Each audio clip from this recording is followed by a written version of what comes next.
Yeah. I was not on the drone that night, but I didn't. I didn't have a and stuff. But I on top of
Good evening, everybody.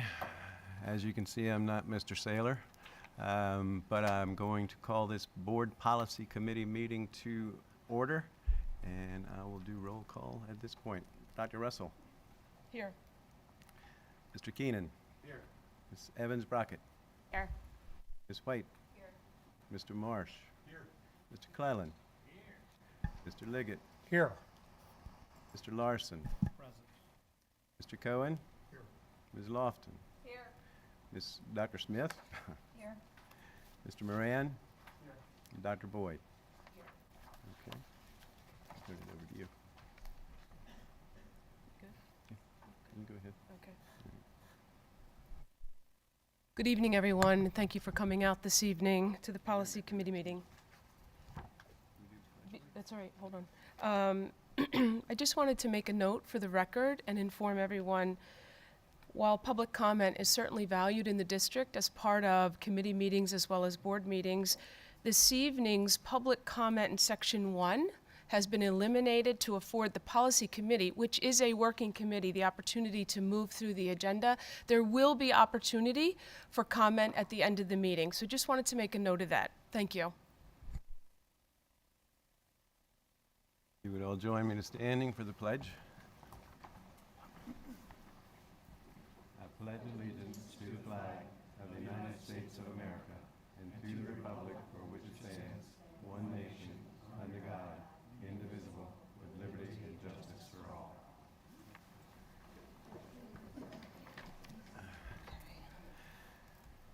With that, we can move directly on into the cycle of policies. I'll turn it over to Dr. Boyd. Hi, good evening. The first policy that we have to review is Policy 822 on AED, Automated External Defibrillator, Cardiopulmonary Resuscitation. There's been slight changes to this policy, really just to clarify that there is a crisis team as opposed to a core team that we're working on. We've been providing training to staff members, and then really just to identify the details that there's going to be directions on how to use the AEDs kept with the units and reviewed at the training and the recertification. Are there any questions about that policy? Dr. Boyd, I'm curious about in the next policy that we're going to look at on naloxone, we say that 911 is going to be called anytime that naloxone is administered, but I'm wondering if we also want to say that in this policy that anytime an AED device is employed by any staff member, that it's also important that 911 is called. And we can certainly make note of that, and I can take that back to our nursing department just to see if there's any reason why we would not include that. Okay. That does seem like a reasonable layer to add. Are there other questions? Discussion?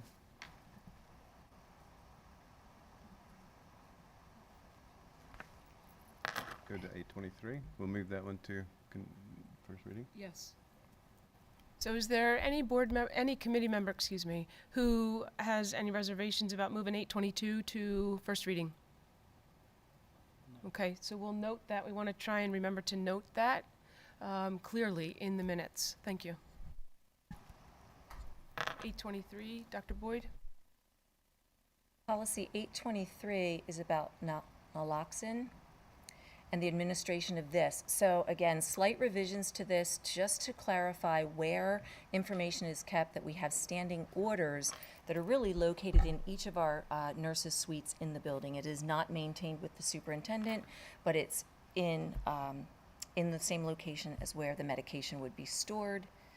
And then we've also revised the directions for administration of the medication, noting that exactly what should be done should a student be, for example, unconscious, and then if an overdose is suspected.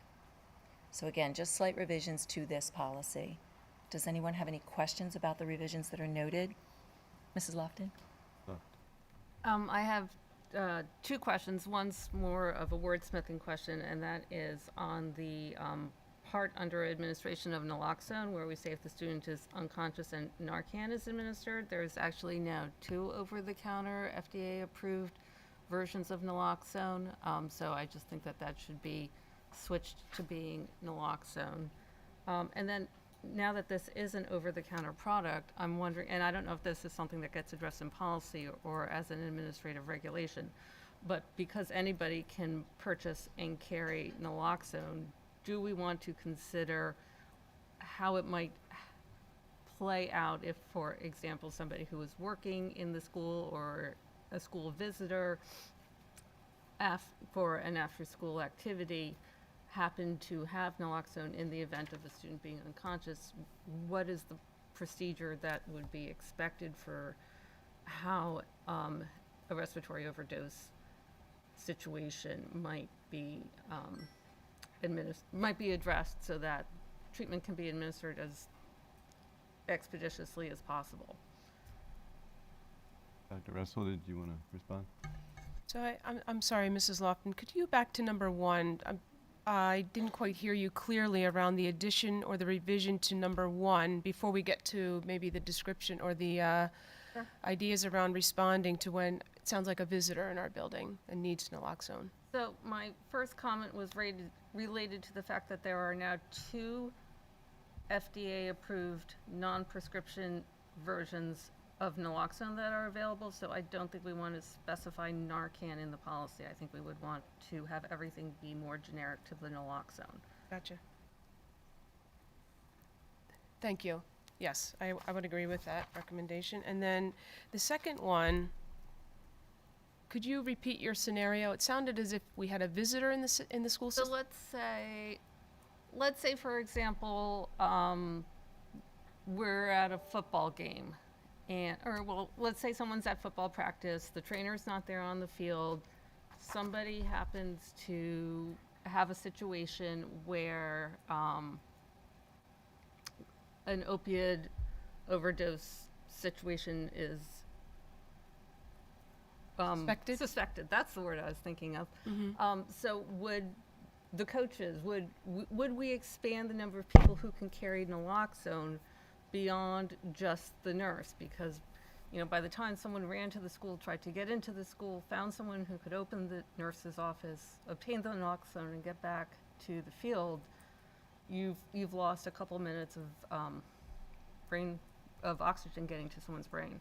Right. So, can we expand who has it and where?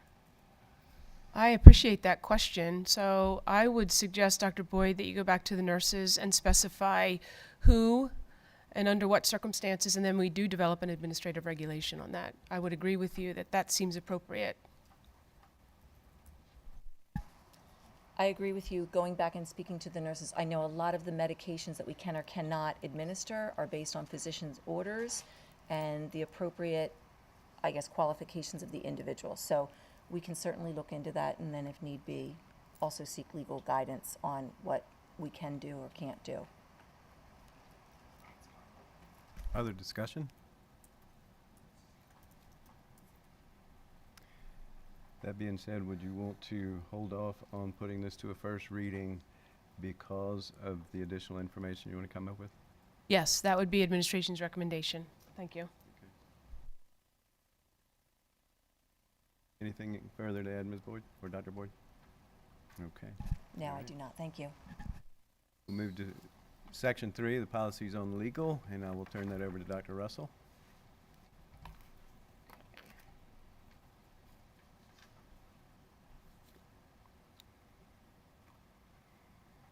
So we'll start with policy 006, and some proposed revisions came out of a PNN. So a PNN is a Policy Network News document with recommendations and advice from the Pennsylvania School Boards Association. And if we pull up the draft for 006, there are a variety of changes that have been proposed, and we've incorporated PSBA's recommendations around voting and the number of votes that are necessary for a board motion to pass under certain circumstances. And they've been identified and called out in the policy. Are there any questions about those?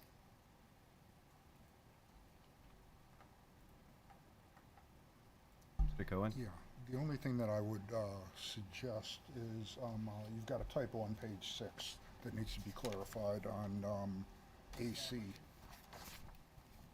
The word establishing. Okay. Mr. Cohen, could you help me? Where is Yeah, that? I'm sorry. Page 6, under AC, you go A through Z, and then A, B, and AC. Okay. It's Okay, right there. in this section, Yeah, it okay. says stable. It should say establishing. It says Establishing, yes. Thank you. We'll correct that. One other point in this policy I wanted to bring up to the committee is that audio recordings, tapes of meetings will be made and kept on file for 1 year. We've been maintaining recordings of our meetings for longer than that time period, so it's something to raise to the committee. We want to indicate that, or we want to start to clean things out after a year. So that's something that's up for discussion. Mr. Cohen? I think you should keep these past a year. The amount of storage it takes for the videos of the meeting is minuscule. So hold on to these. A lot of questions coming in. People will go back a couple of years to look at policies and what was said and how it was presented. I think it's a good idea to hold these for at least 3 to 5 years. Wait, did I hear you? You hear? Other questions, comments? I agree.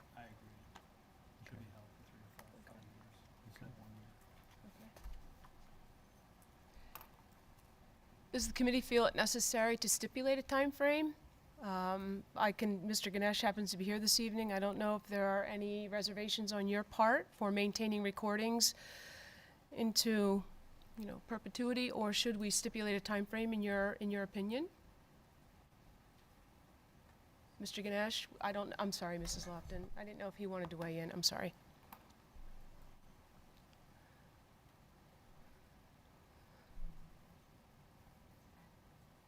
So no issues from the technology front. We have unlimited storage with our Google subscription, so we can store these recordings in perpetuity. Thank you. Ms. Lofton? Oh, I was just curious whether we're storing them in addition to the YouTube videos or whether they're being stored within YouTube. So, yeah. Yeah, just, Ganesh, where that one do we is- have a backup storage? Yeah, It's primarily YouTube, okay. so we don't have we don't store videos outside of not an external storage. So there's no cost to us for that? Yep. Okay. Again. Other questions, discussion? Should I bring that to a vote then?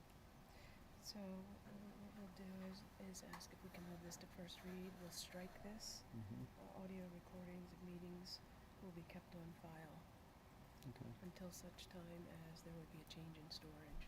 okay. Something like that? Right. I'd say that. So how about if we revise the statement to read something like audio recordings of meetings? I don't know if we need the word tapes, but audio recordings of meetings will be made and kept on file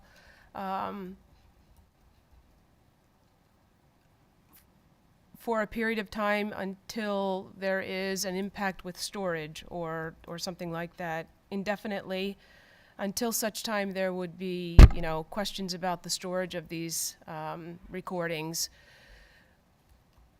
Or we can end the sentence right after file. Thoughts, comments?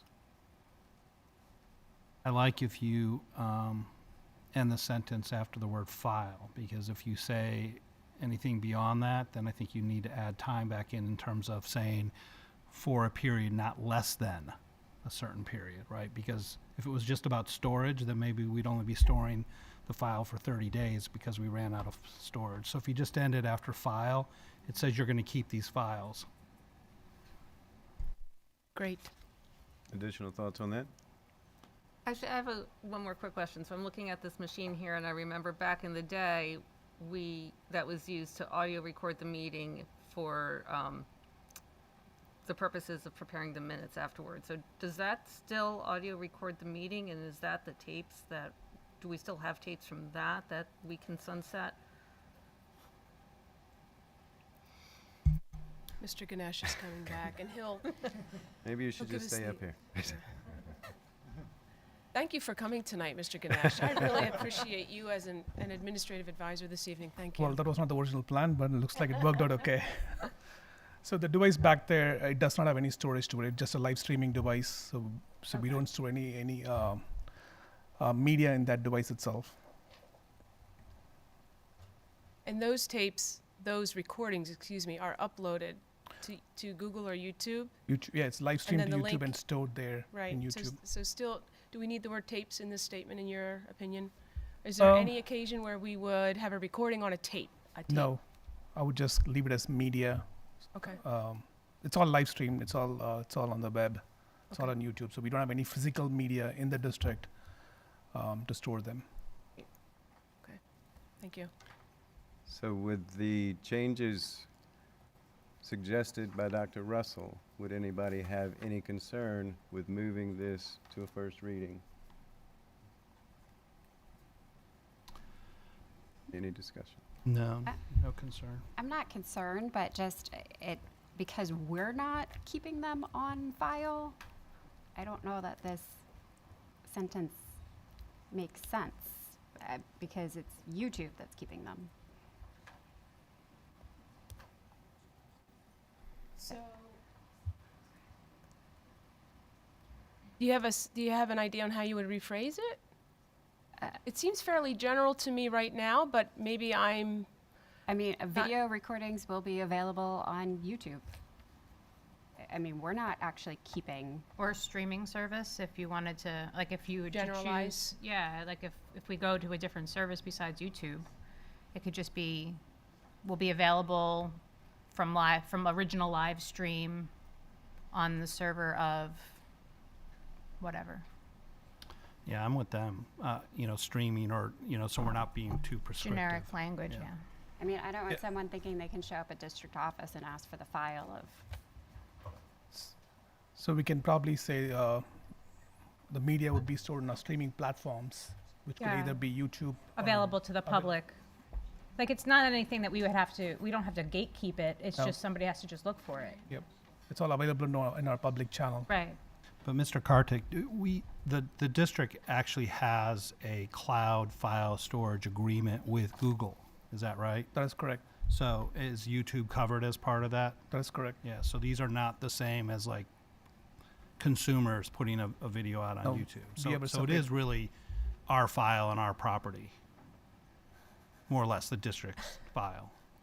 That is correct. And our domain implementation, we have specific set of storages through Yeah. through Google agreement. But, where I'm going there is I probably would have still been okay with file, but I really like where Ms. Evans Brockett and Ms. White went with it in terms of amending that to say on file or on our, our contracted streaming service or something along those lines like they suggested.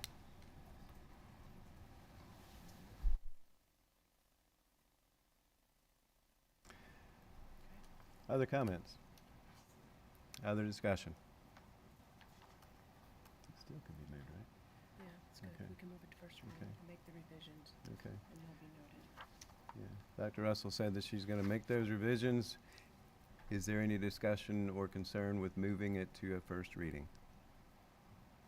One question, is this still the area where you're talking about the video disclaimer, or is that covered elsewhere? Right. I think that was an error on the part of the notes. Actually, we're going to delete that. It's Okay. actually in 006.3. It's coming up. Thank you. Okay, thank you. And we'll move that to a first reading. Yes. Good. Great.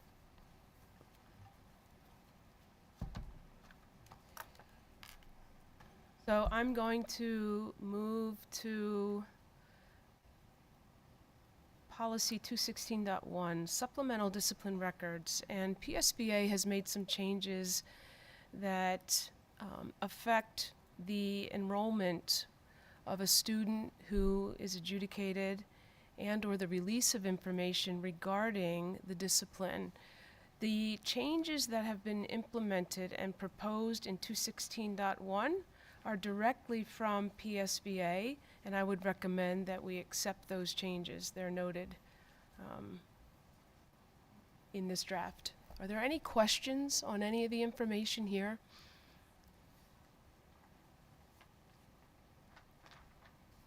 Anyone?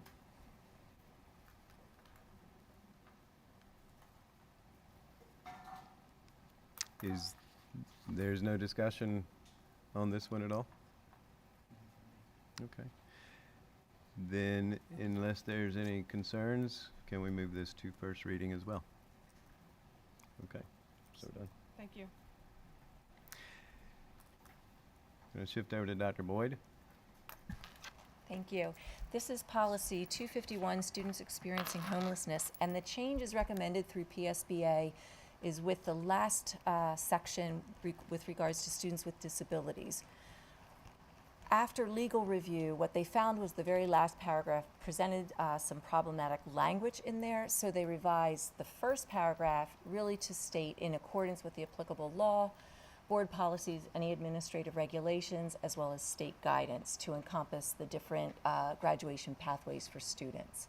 So students can accrue credits as per state guidelines, school district guidelines, or they can graduate through IEP goals as they remain to the age of 21. So I would recommend that we follow the recommendations from PSBA and make these changes. Does anyone have any questions about the change? No one? Is there any reason that the committee would not want to move this to a first reading as well?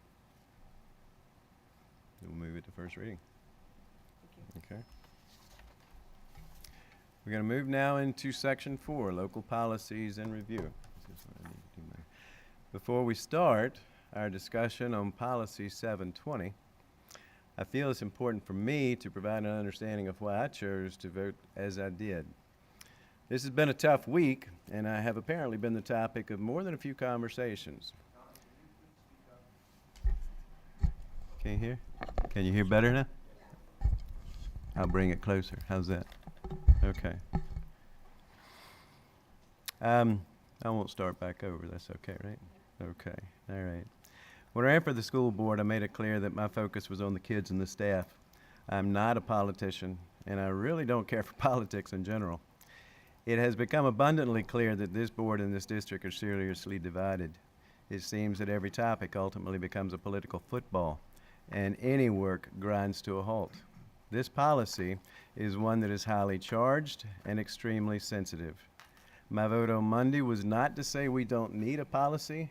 Quite the contrary. I do believe a policy is necessary, but I also feel that it needs to represent all of the students.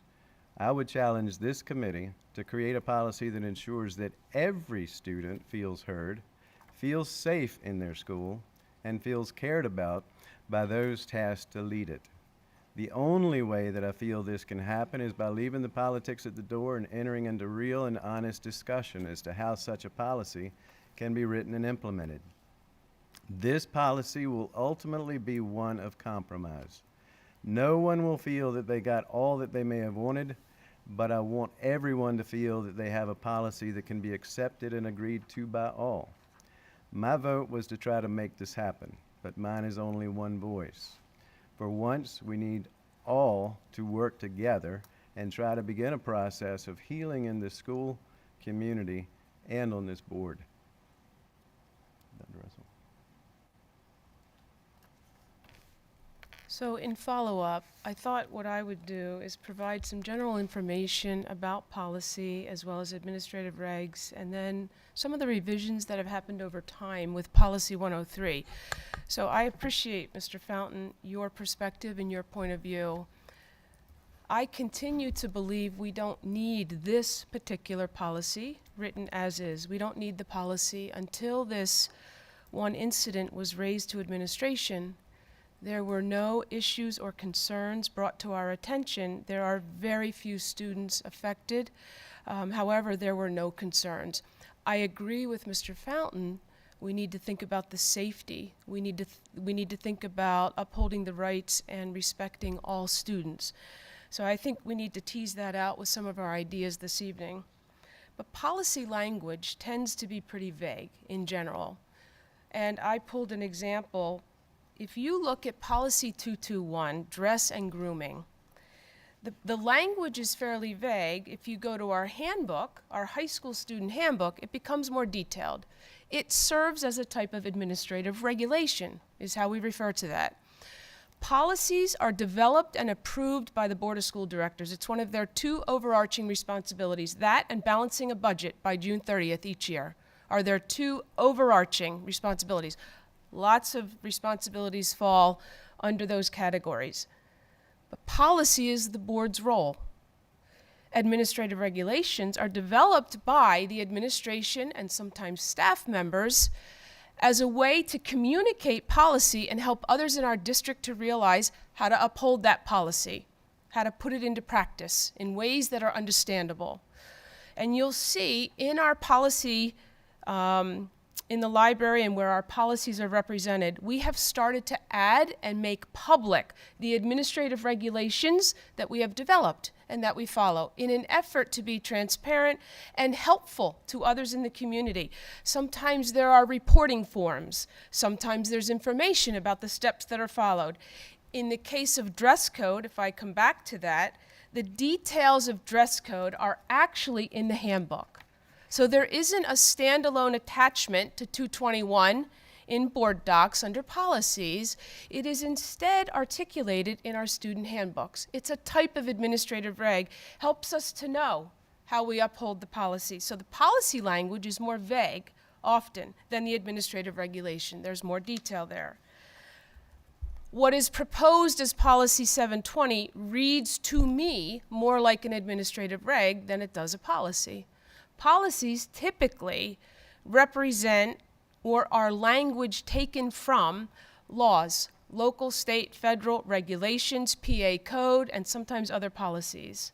Policy 720 in its current form presents as an admin reg, and maybe the committee will decide that that would be beneficial. There have been questions posed to administration about the transparency around which we set up the accommodations.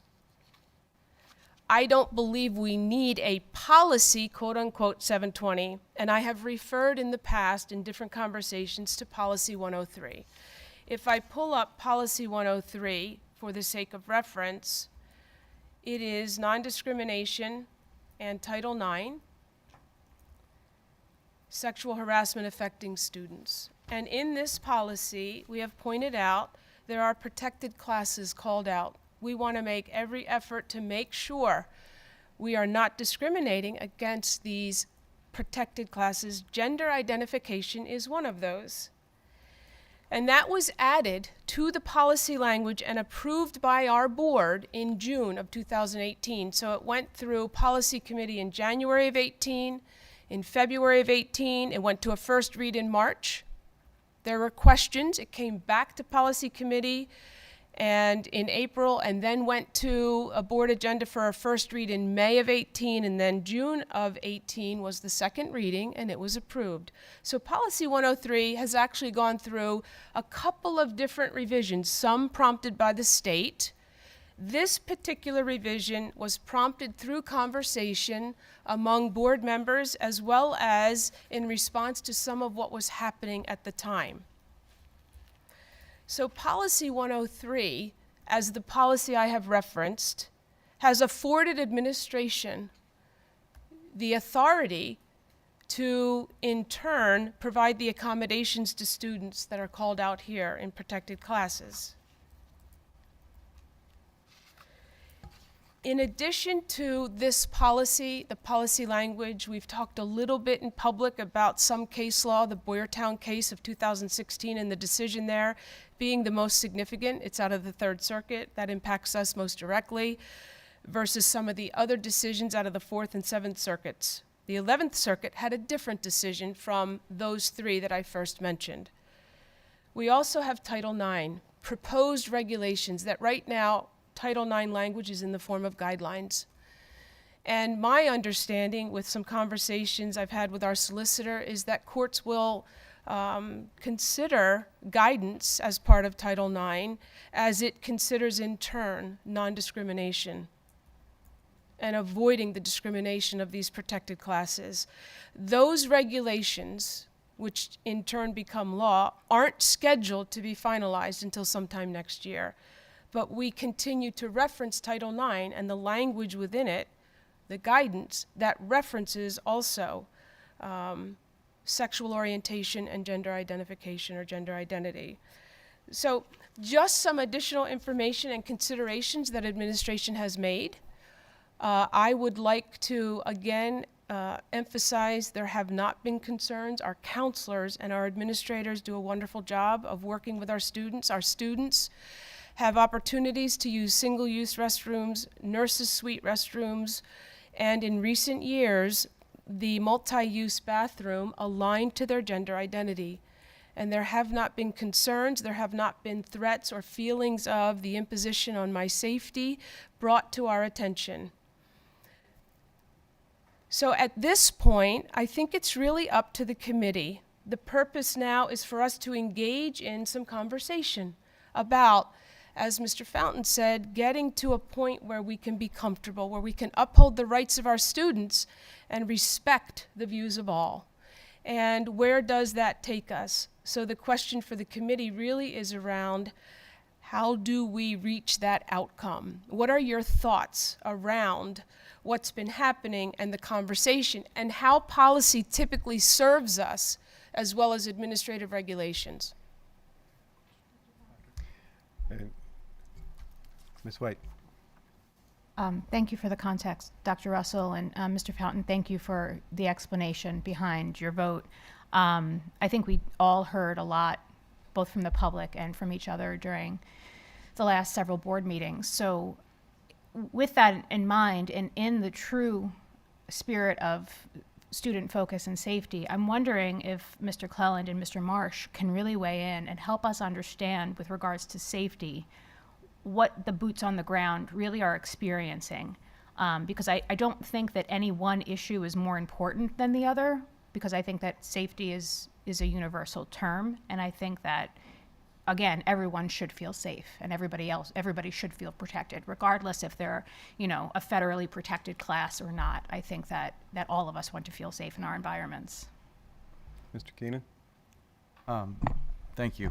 I just wanted to clarify something for everyone in the room, and that women are a federally protected class, and the gender identification class is not. The guidelines are not law. They are not protected under Title IX. That is a gross misstatement of the law, and it is misleading, and it is all false. Everything that was said. Women are the protected class, and they do not feel safe. And that is who needs to be protected in these spaces. And Title IX specifically calls out protecting women's spaces, including locker rooms and bathrooms. And you all are flipping this all on its head. So, with regards to safety, as a woman and a parent, would we be able to hear from the administrators as to Mr. Marsh and Mr. Cleland's feedback with regards to what could be experienced and what is experienced in our bathrooms and in our school buildings? That was my comment, was to ask for feedback from administration. If we can hold up, and I would ask for comments from you. Mr. Larson had a comment as well. Yeah, I also want to hear from Mr. Cleland and Mr. Marsh as well, so I think that'll be good. Just one point of clarification, just so that we're all aligned from the board, the policy committee, the community, in terms of what Dr. Russell read out to us. There's a policy 103, and what we're saying is that by de facto rule, or there is a de facto rule, I should say, in effect for the bathroom policy that exists today. Maybe we weren't all aware of that, but there was an implied rule out of 103, right, that trans identifying students could use the bathroom of their choice. So the question now in front of us is, do we leave that alone, in which that means we're not enacting any further policy or rule? It's the implied rule out of 103, or are we coming forward here and proposing that we enact an explicit rule? Right now, we don't have an explicit rule. We only have an implied rule. So the proposal in front of us is 720, I guess, is an explicit policy that would, supersede 103. So I would just want to make sure that we're on the same page in terms of what we're talking about here and proposing. And Dr. Russell, is that an accurate assessment? I would say that's accurate, yes. But it's not. 103 is being implemented incorrectly. It cites gender identity as something not to be discriminated, but then it talks about sexual harassment of protected classes under Title IX, and gender identity is not. Women is. So if you were going to implement 103, you would be protecting women, and you would be protecting their spaces from men. So is it not an implied policy? Well, it's just being interpreted incorrectly, even if it is. As a reason for allowing men into women's bathrooms, it is not sufficient. So, Mr. Keenan, with all due respect, trans women are women, and I did read the policy. I did read the policy. And again, as a woman and as a parent, Would everybody please, I would like to focus please on come safety to order? as opposed to, if this policy 720 and this initiative is about safety, I agree wholeheartedly that all students should be safe at all times as soon as they walk onto school district property. Unequivocally, no matter who they are, what they believe in, who their parents are, period. If you are a child in the care of this school district, you should be unilaterally safe. We're all here because we all believe in that. So if this policy is about safety, then let's focus on common ground and safety, because you and I will probably never agree about the nuance of this language. Now, Dr. Russell brought up this policy, which has nothing to do with 720. 103 is a separate policy.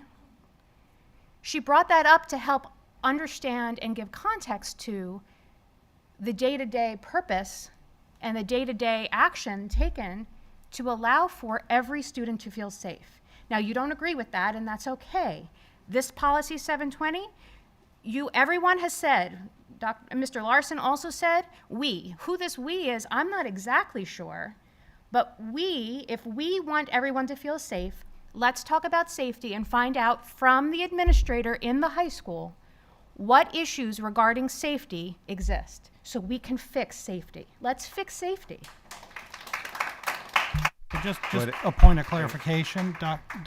Ms. White said that Dr. Russell brought this up and it wasn't related to 720, but Dr. Russell, you affirmed that my notion that I said 103 is, out of 103 is an implied, implicit rule that trans students can use the bathroom of their choice. So you did affirm that, which is not quite what you... 720 is a separate policy that was not created as a response to 103. I didn't say 720, I said, I'm sorry to interrupt, but I said 103, there's an implied rule. It's implied out of 103 that trans students can use the bathroom of their choice. Dr. Russell gave she gave a very extensive conversation and explanation about what administrative regulations take place as they are put in place to carry out policy. Right. So the administrative regulation, Dr. Russell, and if this is not what I'm interpreting correctly, please correct me. So I asked the question as a follow-up to her her discourse that did policy 103, which she brought up, does that provide an implied de facto rule that transgender students can use the bathroom of their choice? And she answered yes. And that's how the administrative regulation portion mindset of 103 is carried out. To maintain a level of order, I would ask that if you would like to make a comment or a response to a comment, please raise your hand so you can be recognized. You were actually asked a question a while ago, Mr. Marsh. I don't know if you wanted to respond to that. Just general feedback on the experience around safety and students at the high school. Is that the question? I can tell you out of my office here at the high school, I've had no issues related to safety from cis student concerns about any trans students. I haven't had any issues about trans students related to any other students and their bathroom use. Since the September 5th meeting, discussion in the school has been occurring amongst the students. I'm really quite proud of our students from my perspective, in that it is not something that is overrunning lunch. It is not something that is a topic that I'm being approached about in the hallways or in classrooms. It is some discussions I'm having in my office with some students who have questions, concerns, and otherwise wondering what direction this may go. As a testament to that, you know, as an aside, I would say, you know, even with a walkout the other day, really proud of our kids, our students, pardon me, for getting right back to business, getting back to the business of educating themselves and getting educated here at the high school. So I've been really thrilled with that. I'm currently in my office since September 5th working on one issue really related to comments made at the school board meeting, and I'm working through that in a restorative way with those individuals. So yeah, it has not been something, and I can speak safely for the other two House principals, knowing that I would be in attendance tonight representing that. It's safe to say that that issue has not been brought to our offices as I've described it to you. Now that is not to say that people don't have concerns. They have not been brought to us, to our offices. So really, that's the feedback I have for you on that. The day-to-day work that I'm doing since September's first board meeting is with that one related issue. Beyond that, it is pretty normal. And in fact, we're off to a really wonderful start overall. So that's my feedback. If you have any more questions, I'd be glad to do my best to answer them. Ms. White? So understanding that, and I appreciate you bringing clarity to that, because again, a lot of the rhetoric that's gone on is that it's been an ongoing ignored issue, right? I guess what I was implying from a safety standpoint, can you speak to other issues of safety that students may have concerns about in bathrooms? Are there vaping issues? Well, Are students worried about drug use in bathrooms? Absolutely. Are they worried about, if those are the types of, because safety, to me, those things, if I'm a student and I'm scared to use the bathroom, I want to pinpoint what the reasons for that are. And I don't know that it's any one thing per se. No, I mean, if you know, obviously, and I've heard it whispered over my shoulder, I mean, vaping is an issue. Vaping is a societal issue. It's an issue within our building and has traditionally been. I'm happy this year, I don't have the exact number, but I'll say this generally, like I said, a good start. Our overall referrals are down, period, to this time last year.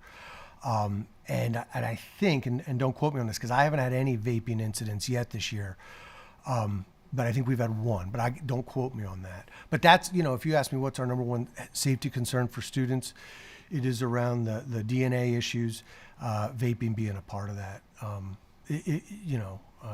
traditionally.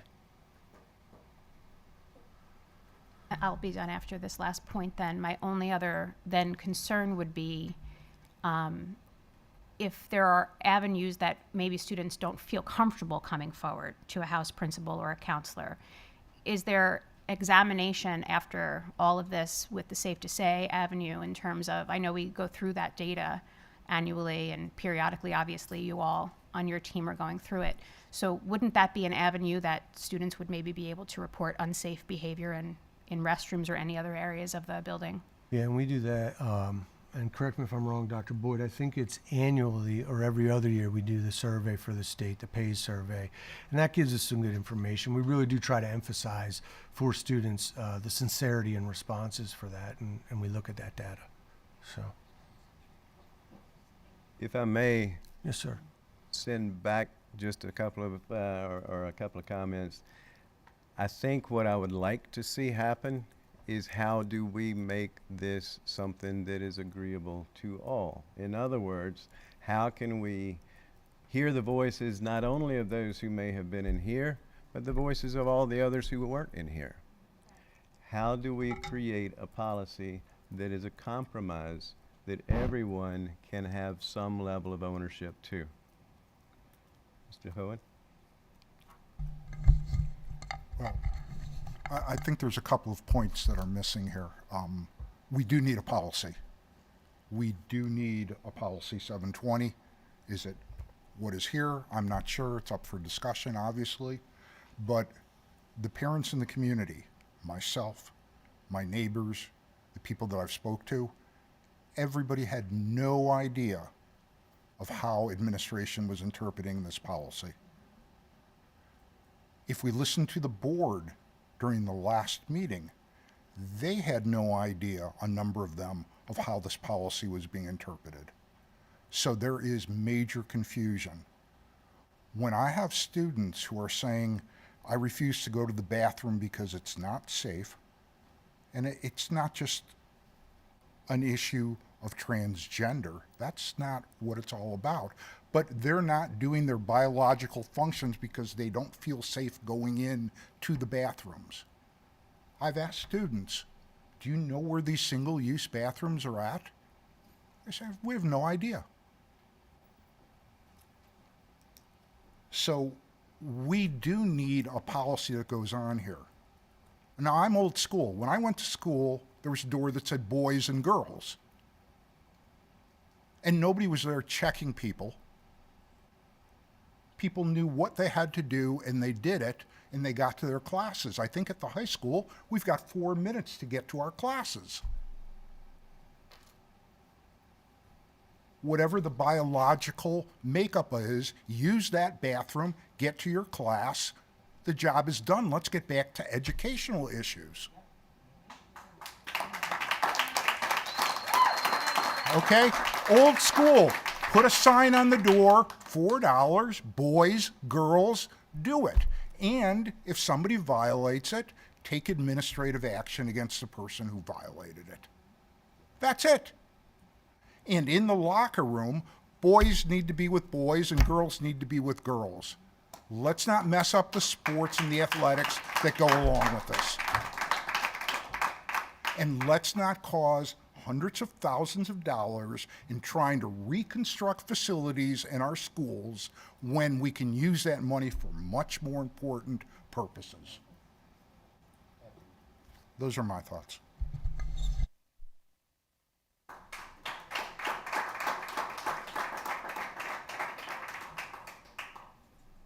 Ms. Lofton.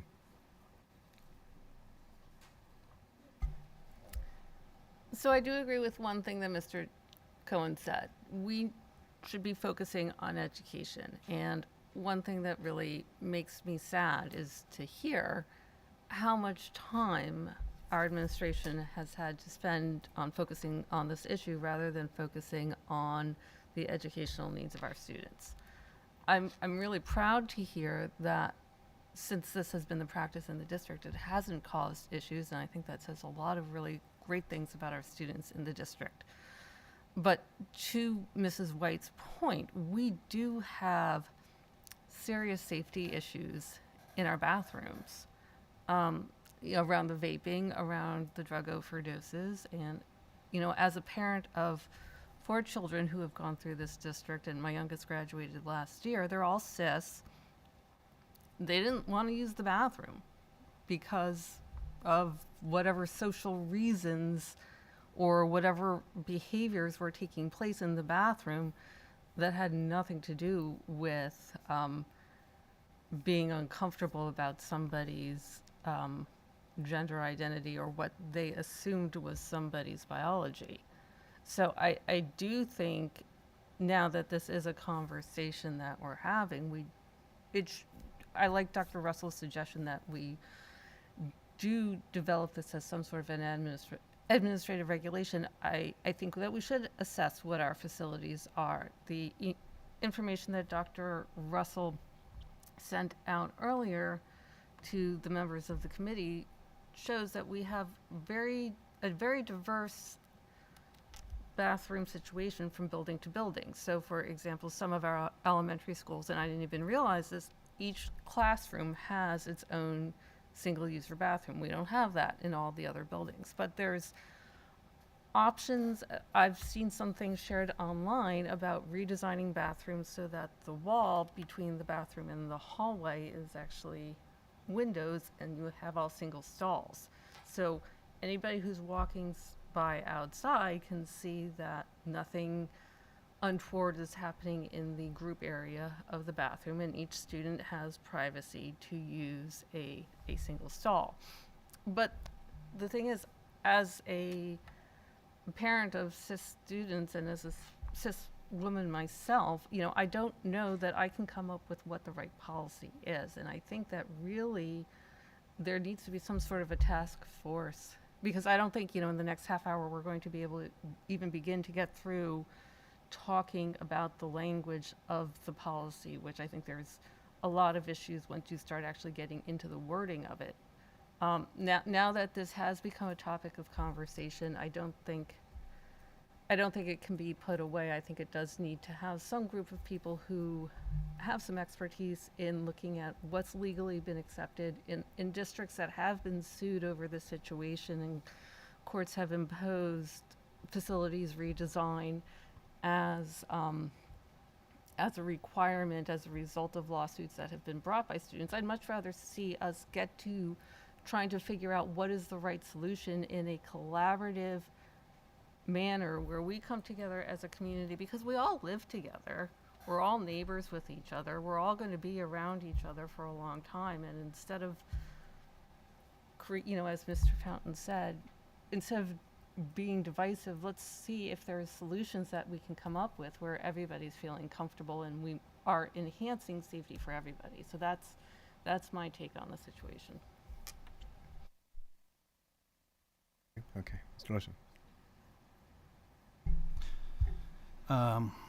Yeah, I think that the horse has left the stall, as you alluded to. You know, for me, I struggle with this greatly because precedent usually weighs heavily for me. So if a rule was implied, as administration has said that it was since 2018, and no student has made a substantive complaint of harassment or an incident, then for me, developing a new rule has to clear a very high bar. We need to understand what the harm is that occurred or would imminently occur, and we have to understand what liberties we would sacrifice to implement a new rule. So, you know, that's kind of my starting baseline personally. And, you know, the issue, though, and why I asked Dr. Russell to confirm how administrative is interpreting 103, and that is how they're interpreting 103, is that then the issue before us sort of transcends this limited event, right? It doesn't extend to just the restrooms. It extends, therefore, based on administrator's interpretation of 103, into the locker rooms, and therefore any trans-identified girl could utilize the locker rooms, and then any trans-identified girl, by how this administration is interpreting 103, could join and play any all-girls sports team. And, you know, I sort of surmise that scenario where trans students would start to play an all-girls sports on a sports team, that would be, you know, extraordinarily problematic for biological females. And we've been hearing a lot about that. And so for me, it started with the restrooms in the high school, but if there's not an explicit policy and it's just the implicit policy that's in effect here, well, then that extends to all those other scenarios, including and up to trans girls playing in an all-girls sport. And so unless we really come together and talk about all that and say, are we all okay with that, or are we not, or are there lines and that we won't cross and lines that we're okay crossing, you know, to me it seems that we end up then having to create an explicit rule on this. And I don't know where that is, but I just know that I think that the community and this administration has to understand that this is beyond the restrooms now at this point. Sweet. So can you help me? I did print policy 720, and I did redline it in the spirit of safety. So can you help me understand whether or not this is a safety policy or a trans policy?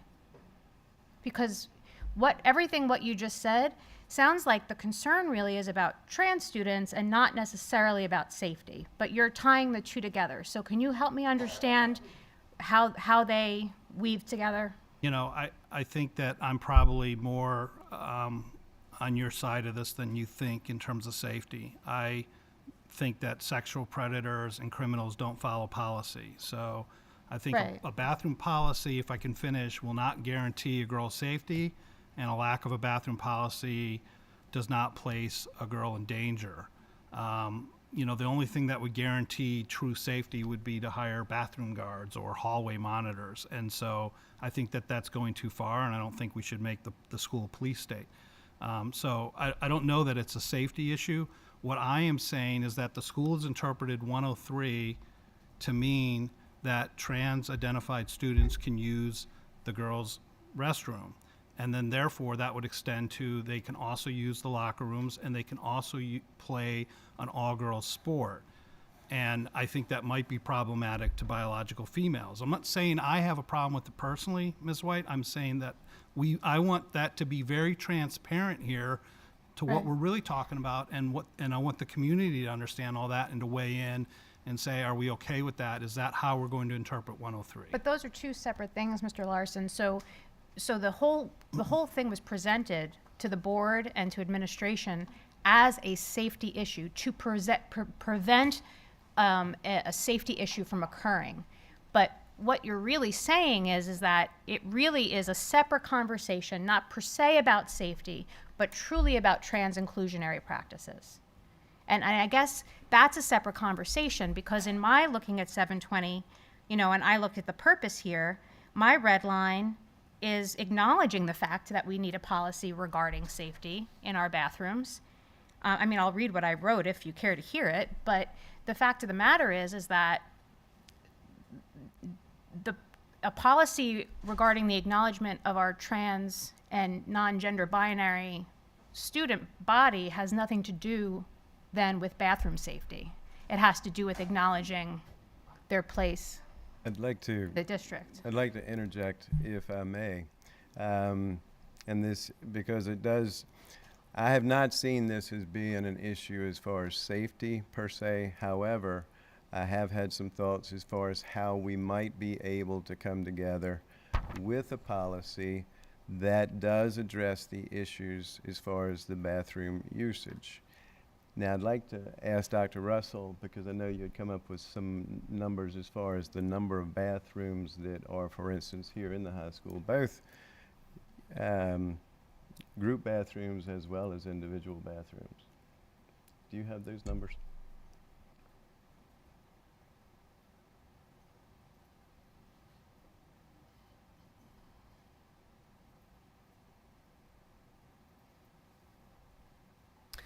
So this information was shared with the policy committee, and it outlines, I'm going to go down to the bottom of the email. We started with the single-use restrooms that our students have access to. So in our buildings, there are more than the number of single-use restrooms represented here. Some of them are designated for staff only. West, I think as Mrs. Lofton was alluding to, is a bit of an outlier. It has a couple of single-use bathrooms, but they're back in almost closets. They're not as accessible as the single-use bathrooms in our other buildings. So there is a nurse's single-use bathroom that is used by students who prefer it. If we go to multi-use bathrooms, there's certainly a lot more. So the high school indicates it has 10 female and 10 male multi-use bathrooms. And you can see the numbers at East, at West, at Evergreen. It was pointed out to you a few minutes ago, Schwanksville and South have bathrooms in each of their classrooms. So they have very few multi-use restrooms. Skipback and Evergreen rely on those multi-use bathrooms for their students. So this information gives you a sense of some of the numbers, and I'm happy to incorporate this as some of the backup. This was gathered today and Friday. So with that information, and with the idea of saying how can we develop a policy, again, that is equitable for every student, because we know that there's division among the students at this point in time. I'd like to throw out just a thought that I'd had over the course of this past week. What would happen and how would it seem to come across if, let's say, in the bottom floor and on the second floor, there are 2 restrooms, one male, one female, in the middle hallway, okay? And that's on both floors. What would happen, and would we be satisfying the needs of all if we said that those 2 bathrooms on the first floor and those 2 bathrooms on the second floor were, say, a non-binary bathroom? It could be non-binary male, non-binary female, but they could be used by whoever chooses to use them. The outlying bathrooms around the rest of the building would remain then male, female, biological male, female. You now have both of the groups addressed. They both have gotten something, not all. As I said a while ago, this is going to be a compromise. They both have gotten something that they were hoping for. They both have been recognized. They both have been heard. Is that potentially a compromise?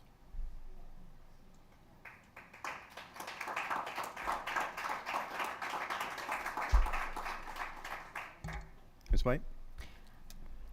I think when you say that, you're talking about this building, the high school. This building So- is the one I was speaking of. Right, so that, I mean, that could potentially be a solution for this building, but as Dr. Russell said, construction-wise, I think we would then need to look for that similar or comparable solution in the other buildings. But the thought that I have in listening to that, because that seems pretty common sense, actually, I don't think that it addresses the rest of the safety issues. Because to me, and this, I can only speak for myself going to a public bathroom, the things that I'm worried about, I don't know that I would necessarily feel safer in one instance or another, and I don't know that something like the vaping or something would maybe be, Whoop. I'm sorry. Hey, excuse me, there's no reason for any talking at all. If they're going, I don't know, Mr. Fountain, but for them to curse at each other, it just seems unnecessary if we're trying to I think we're having a collaborative conversation, you and I. That's the goal, is that we are having this conversation so that we can try to find common ground. So I would ask for everybody in the audience to respect that so that we can then continue with the conversation. So in the spirit of safety in each building, and for every individual child to feel safe, that would address one component of what is apparently an issue of safety for some. So what about the other things? Like, what else can we do then to truly create a safe environment in our bathrooms? That can be rhetorical, but that's the question I'm posing, because I wouldn't feel any safer by that, because that's not why I personally feel unsafe. Can you elaborate on that? Well, as a woman, I think in general, you have a certain collection of lived experience that, you know, as a white woman, for example, a white cis woman, I have certain lived experience that, you know, you as a white presenting male don't. You know, I think that goes without saying. But that means that I'm sorry, Mr. Keenan, did you say something about me? I didn't hear you. I didn't know what his identity was. I said presenting. So when you say Hey. that someone's presenting, that means that when you look at Please keep them, it civil. when you look at them, presenting means that that's what I would just assume. Wasn't looking to insult him, I was just saying that that would be the presumption. My identity is a white, cis female. So the things that I'm worried about in a school bathroom are not things that I would be worried about in a stadium bathroom or in a park public bathroom. Those things are different. So we all carry with us these different, you know, red flags when we encounter certain types of people that give off certain types of energy that you would maybe feel like you needed to protect yourself some more. And I think that all of us individually, because of our lived experiences, no matter what they are, all of them are different. That's what I mean by that. I think if I may respond to that to some degree, I spent a lot of years here, and over the course of that time, there were always issues in the bathroom. They have been historically there. There have been any number of different things that people have talked about that happen in the bathrooms. And I think that that goes beyond what we are looking at right now. That is an issue that administration would need to be able to tackle in a different, possibly better way. And I think that that's something that they're recognizing at this point because the issues are there. But I do think that this particular policy that I'm talking about now would address the gender usage in bathrooms, not necessarily the safety factor of some of the other things that are taking place. That's something that I think administration is going to need to work on. Could we make it do both? It would be a fairly encompassing thing. I don't know how much. I would pass that off, Mr. Marsh, to your expertise. I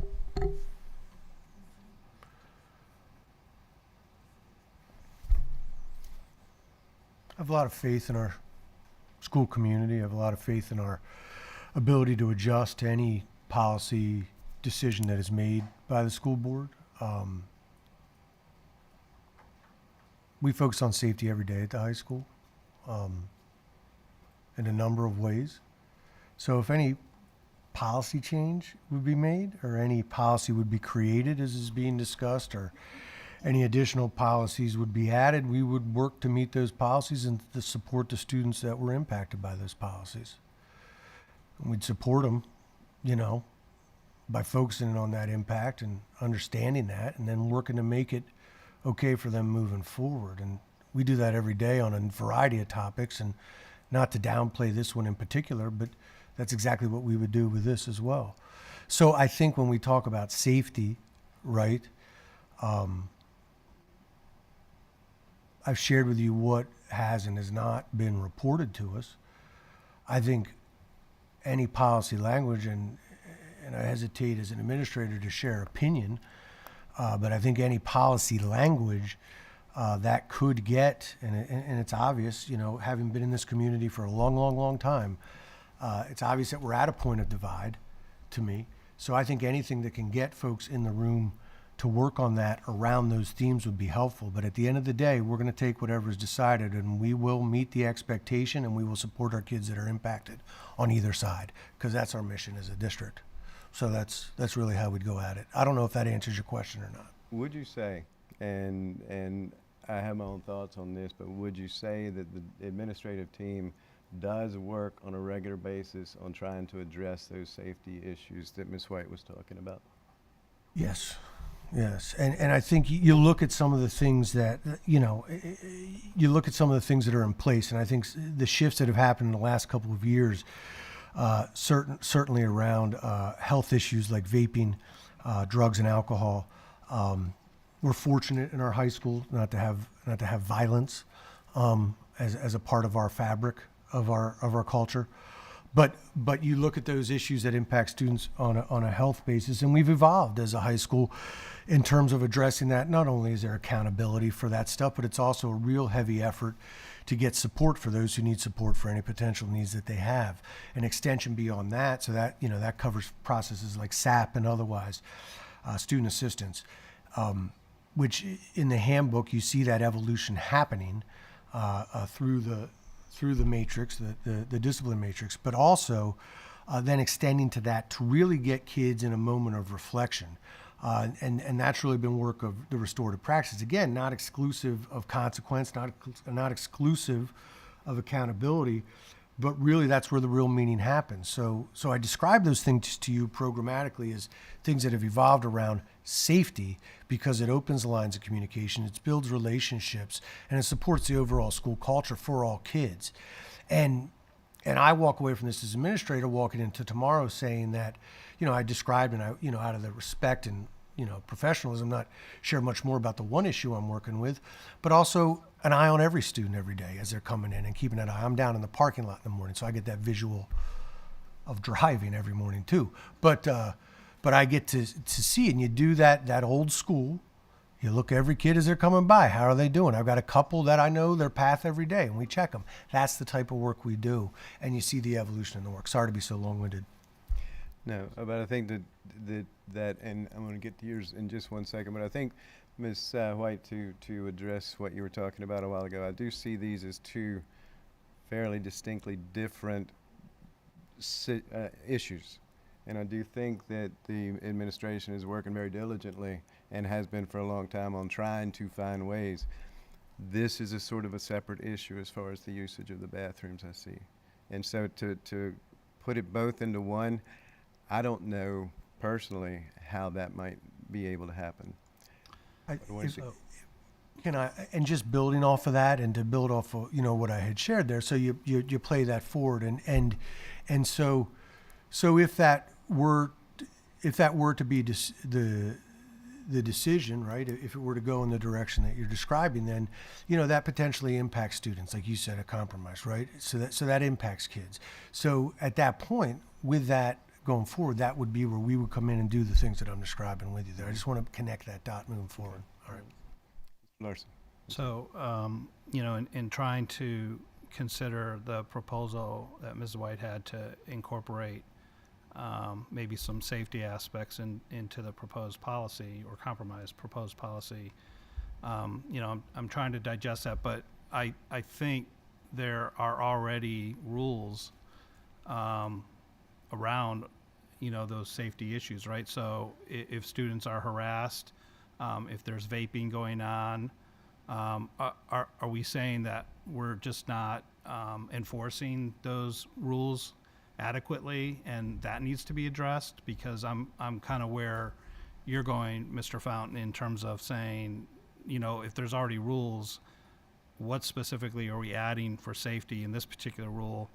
And then, you know, when I think about the compromise that you just proposed, I'm not sure what the whole committee thinks, you know, but I'm digesting that. But, you know, for me, you know, it's something that I could think about and potentially live with, right? I think it's potentially a compromise. I apologize losing my train of thought earlier, Mr. Fountain. The safety versus the question of the bathrooms could potentially, playing that forward, be a safety issue depending on how the discussion goes around the bathroom. So that could present a perceived safety concern for some folks. That's the point I was trying to make. I apologize for losing my train of thought there. And just to clarify that, you're saying that the compromise could create new. Okay. The question I believe I was posed is safety in the bathroom connected? And my initial response is as I've shared with you, building off of what you said about having that discussion and seeing them different, the discussion itself that we would have around the bathrooms could potentially have the fallout of making individuals feel that it has that potential to make them feel less safe about that. I'm not suggesting you don't have the conversation. I'm just playing that forward. Do you follow? Yeah. Okay. Ms. White? So I guess then I go back to in my genuine good faith review of this policy 720, if it was pitched and broached as a safety issue, am I understanding correctly that although this is in your minds a potential safety issue, it's not really addressing safety overall in bathrooms? Because do you see what I'm saying? Like, to me, if this is a safety policy and everybody keeps saying it's not about this, it's not about that, I'm not trying to put any words into anybody's mouth. I'm trying to genuinely understand if this is a safety policy at its heart, then I'm looking at the purpose, I'm looking at the definitions, which were not cited, so I did look up some definitions which I felt were more globally appropriate.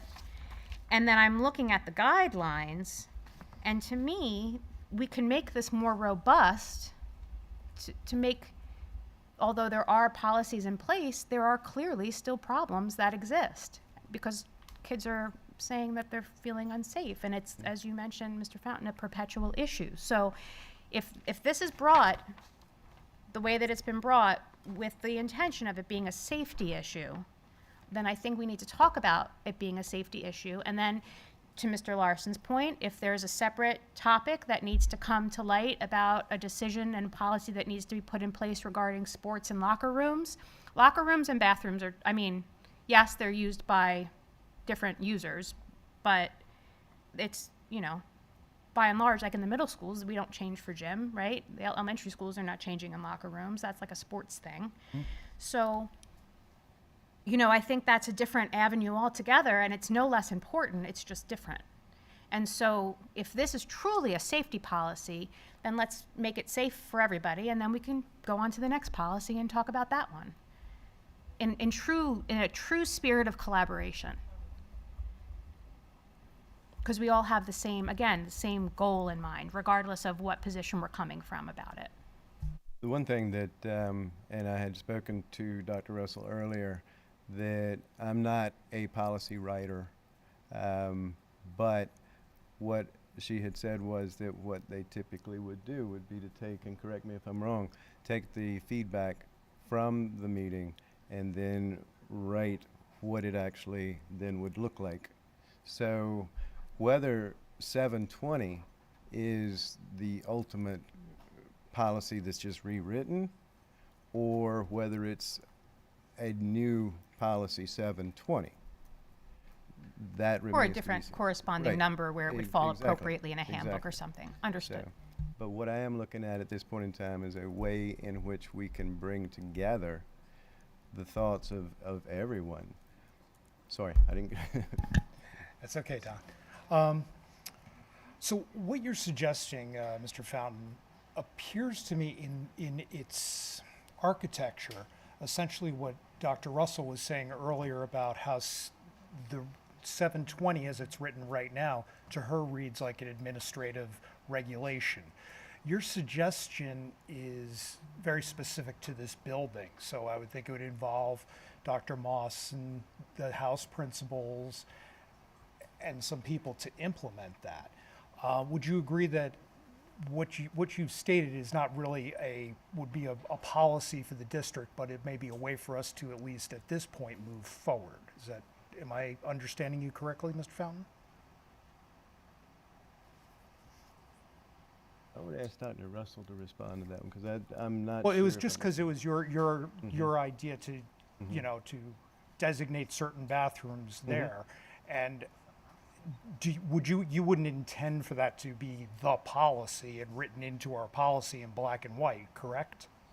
If that were what it were needing to be written in black and white in order for everyone to feel comfortable, but I would defer to Dr. Russell because she knows a whole lot more No, about the idea. understood. And I appreciate your taking thought and time and trying to come up with something, because this is a difficult issue, and even for me, it's hard to sometimes view things not black and white, and trying to find this area here is important. It's part of the conversation that we need to have, because otherwise we are going to remain polarized. So I guess I would deflect the question to Dr. Russell then.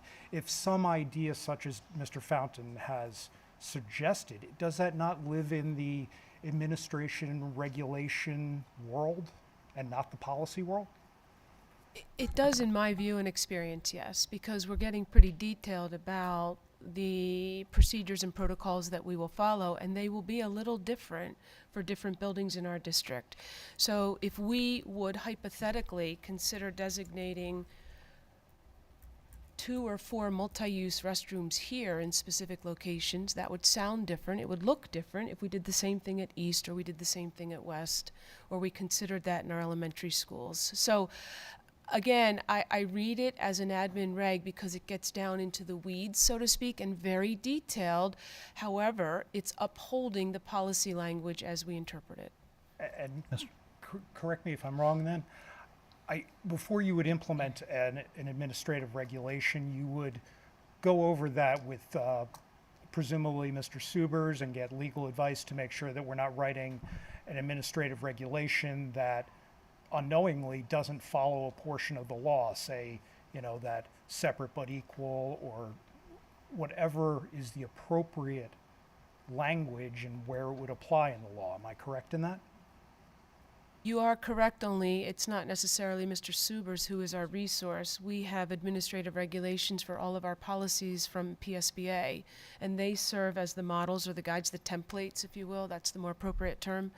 And we work from them and then customize them to our district based upon, for example, locations of bathrooms in this case. This administrative reg, this policy, does not yet exist under PSBA's catalog. And I guess the last thing, besides that, we know that we've already been operating under our current system for years now. In the research I've been doing, it seems that every other school district in Montgomery County essentially operates the way that we currently are. And I've not been able to find a policy that is, say, closer to 720, aside from perhaps 4 districts that I found. So I think that Mr. Fountain's suggestion may be at least a good pathway to get it in here. And then we can also address safety issues as well as something, as you were saying, Mr. Fountain, that it's separate. Because whenever we have these bathroom and locker room conversations, what concerns me as a member of the policy committee sitting here is I don't have the legal advice right now to make a final decision on that. I think it's important that we take the time to explore all these different things. We need to get Mr. Fabrizio involved. Is there a way that we can alter some of the architecture that's in there? We need to have Mr. Miller involved if it's involving safety. I think we're putting a lot of the cart before the horse here. And I think the one thing that advantage that Mr. Fountain's plan has is that if Dr. Russell and administration can come up with some sort of plan for that, we don't need to enact anything, and it's easily modifiable.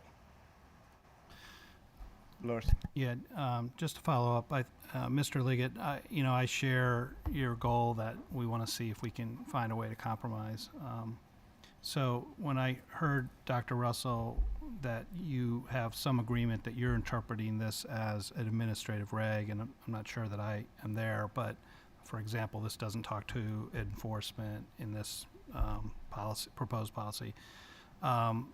If you consider this an administrative reg and that was conceded by the group and the board and they never moved forward with a policy, are you saying that you would take this potential compromise proposal from Mr. Fountain and implement in the high school, and then figure out for the other schools, you'd implement some unisex bathrooms, but you would in fact implement some biological based bathrooms, which is not what we're saying is in any policy or reg today? Is that what you would do developing an administrative reg? You would implement in this high school some bathrooms that are biologically based and some bathrooms that are unisex based, or any student? In following up Mr. Fountain's comments, yes, that's what I believe currently is on the table, and the task at hand would be to articulate that more clearly in the language. Yes, as an admin reg, yes.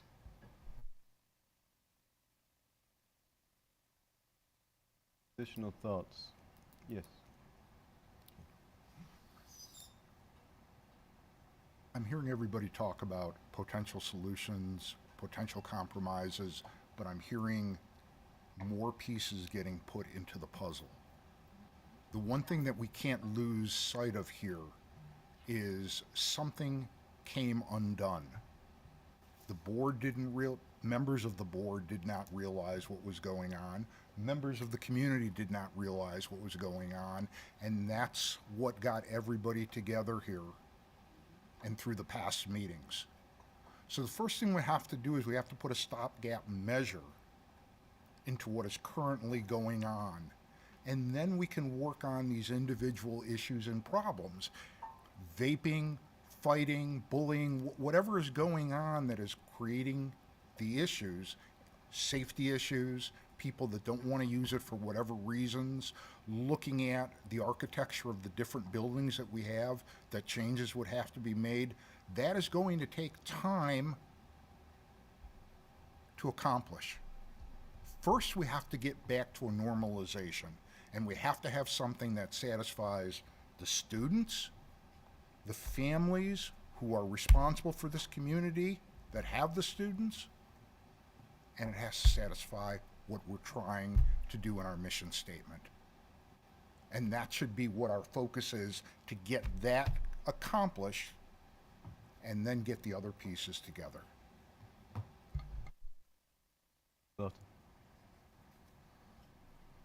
So my question now is, we're talking about coming up with some sort of a compromise that could potentially incorporate gender-neutral bathrooms, and that would in some way become available in each of the district's facilities. Now my question is, where does that leave us in terms of, do you want to start looking at the actual language of the policy? Do you want administration to go back and prepare an administrative reg that gets attached to 103 as part of our non-discrimination policy? How does the conversation actually move forward? My guess would be that the first thing that we would need to do is to come to some sort of consensus. Is this a direction that we would want to then have Dr. Russell and the administration develop either a policy, if it is a policy, or an administrative reg, if it's an administrative reg, but something that would be a little bit more polished and cleaned up. And I don't know, I have one voice. I would ask the committee, what do you want to do with this? Do you feel comfortable with the kind of compromise that I'd suggested, or is there another compromise that would be better? Mr. Clubb. Well, Mr. Fountain, I just wanted to say I like where your head's at. I appreciate your thinking. I like solutions that acknowledge and validate all gender identities. I'd probably encourage the whole committee. I know we just got today some policies emailed to us from other districts, and I'd encourage us all to go through them. And these policies from like Norristown and Colonial, the policies acknowledge and educate everyone about transgender and gender expansive students. And I think we got to start there to be educated to make these decisions. But I like where your head's at. I agree with you about compromise, that everybody kind of walks away a little unhappy and a little happy.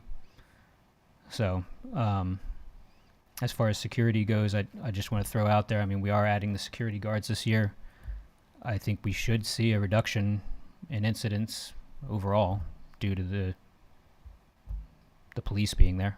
So hopefully that helps us out this year, and I assume we're going to look at that data at the end of the year and see if it had an impact. So, yeah, like where your head's at. I second that. Would it be then the will of the committee to give this to Dr. Russell and the administrative team to be able to work through some of the details of it from their end of it, and then to be able to present something to us as a committee? If that's the will of the committee, that's fine. I'm just not on board with putting minor boys and girls in the same private facilities together. And that was expressed by other people on the board as well. And it was expressed by 300 students last Thursday. So opening up the door to this co-ed bathroom usage, and we haven't talked about the co-ed locker room usage either, and the co-ed sports usage. Yes, it's absolutely a safety issue. Look at the girl that was neurologically impaired by getting spiked in the face by a volleyball in North Carolina. It's all a safety issue.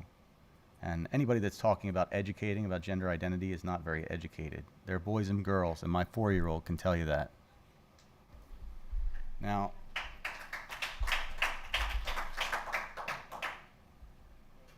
the compromise is unnecessary under the law.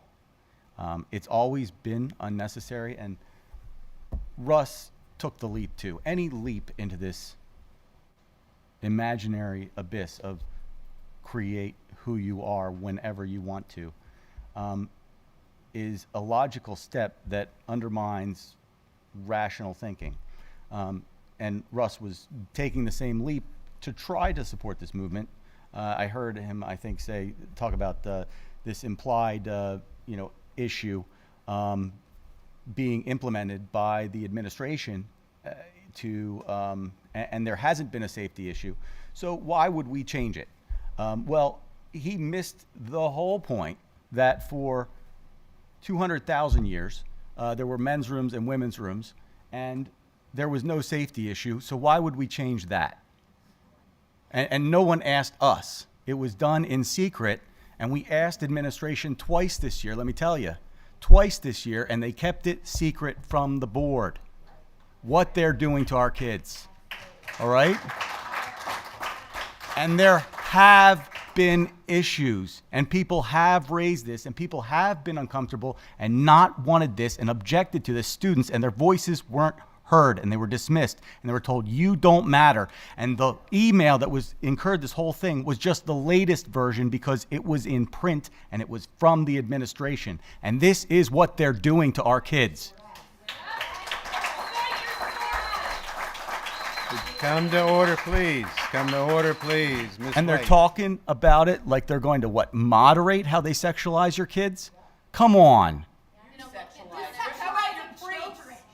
Stop the noise, please, so we don't have to clear the room. I would like to be able to get to comments later. That will not happen if it is not respectful in here. So White. with regards to the spirit of cooperation and productivity, if we could continue down that path, because I think Mr. Keenan's points are well taken, since the emails we've received this week have been abhorrent, frankly, with not only the dialogue used, but there is really no spirit of compromise or open-mindedness in the fact that more than one type of person exists. So to that point, Mr. Fountain, if we would all collectively allow administration and maybe some stakeholders to come up with an option that would be appropriate for every single child, that would be my wish as well. Yes. I would propose that 720 goes back to the board to vote on, and I would propose that in the meantime, let administration work on options that go forward, and we have to get normalization back. To sit here and delay things and just let this float in the air is ridiculous. There's a problem that's been uncovered. Deal with it. If the full board says no, great. If the full board says yes, great. That's what we've elected them to do. Let them go at it. And then if administration has recommendations that they want to put to policy, let that develop and go its route, because that's going to take time. That's my idea. Devin Drockett. Thank you. So 720 did come to the board and was voted down. So that's already happened. We need to accept that that's what's happened. So Mr. Fountain, I do so appreciate you following our procedure and bringing this to policy committee to discuss. And I really appreciate some of the ideas that you've presented tonight. And I appreciate those in the room that are willing to work on that rather than to continue to stoke the division. So I do also agree with having administration go back and look at this. I think having student voice be a part of it, which I know Dr. Russell does regularly meet with our students, because I think some of how it's going to be implemented is important for the students to be a part of. And I would ask that we continue with correct procedure and bring it back to policy next month to look at what administration has come up with. Because I think not having any policy to go off of. I mean, typically our policies are referred to us by PSBA, and we have a template. PSBA has no policy, so we're really starting from scratch here. And there are not other school districts that have a policy. I mean, there's one other school district that has 720, and I'm not sure where that language came from, and we haven't really gotten that answer either. But so I do very much appreciate what you're suggesting, and I support that. Would, if administration came back with recommendations that there will be co-ed bathrooms in this high school and there will be biologically based bathrooms in this high school, do we have unanimous support for that? Mr. Keenan, sorry. Would you support that or no? And you don't have to answer that if you need to think about it longer, but I'm very Up curious to the current hear. moment, I have said that I do not support co-ed bathrooms or private spaces for minors. I do not believe, I think we should be educating. I don't think we should be talking about gender. I don't think any teacher in here should be even talking about gender. I agree. And I think that all the boys' rooms and all the girls' rooms in the school that have been labeled as such need to stay boys and girls' rooms. There's no other way to separate the sexes. And I would sooner, and I don't want to say this is a compromise because it doesn't sound like it doesn't sound realistic to me. I would sooner individual bathrooms for everybody, you know? If we're going to protect girls, we have to protect girls. Thank you. Other comments, other discussion?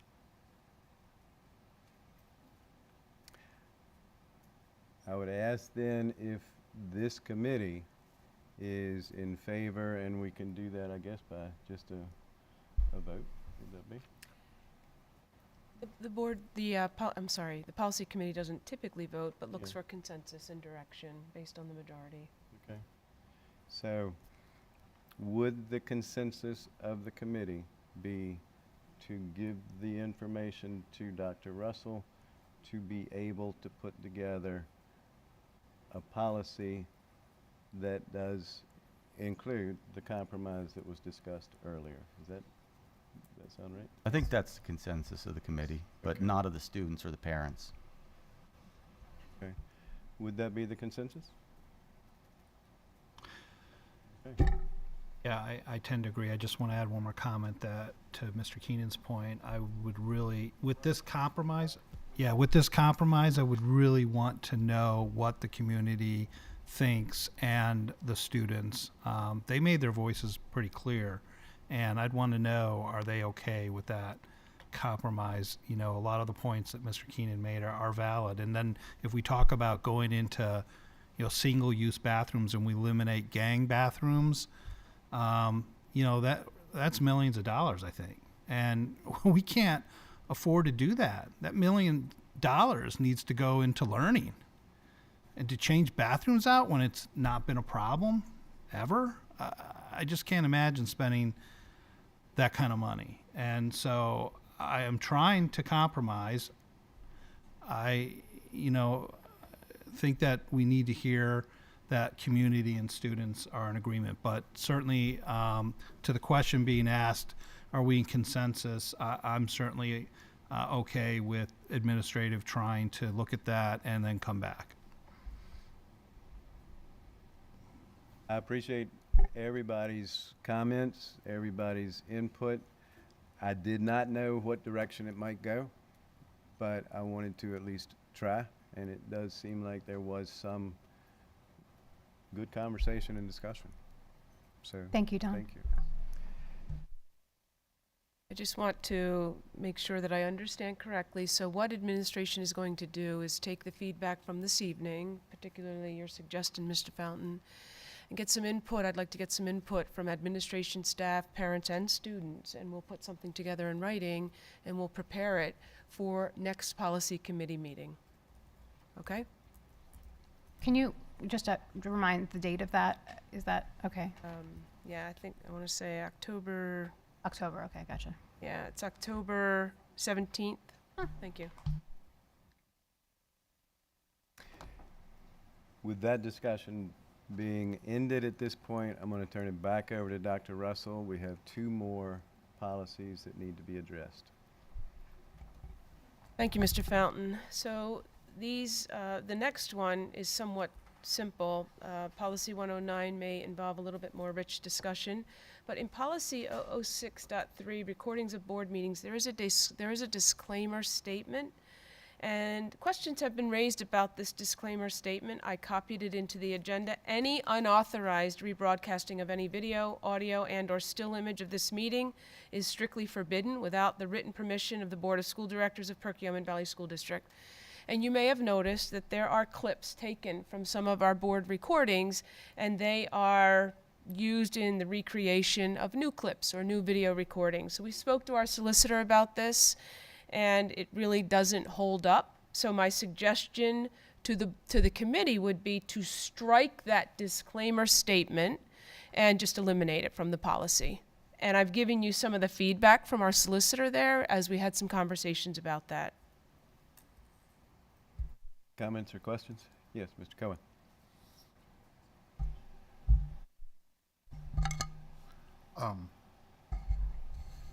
Within this policy, it's interesting that this has come up at this time. I think there's an addition that needs to be put forward also. We've had at the last meeting a situation where we had audience members blocking the ability for the recording to occur, acting as bullies, basically, and no action taken against them. And I think that we need to add this, that when people in the audience do this, they need to be immediately removed from the meeting. Because it's not fair to our community who cannot attend to not be able to benefit from what's going on here because somebody does not like the opinion that is going on. And anybody can watch last week's recording and see this occur. And I think it was terrible, and no action was taken.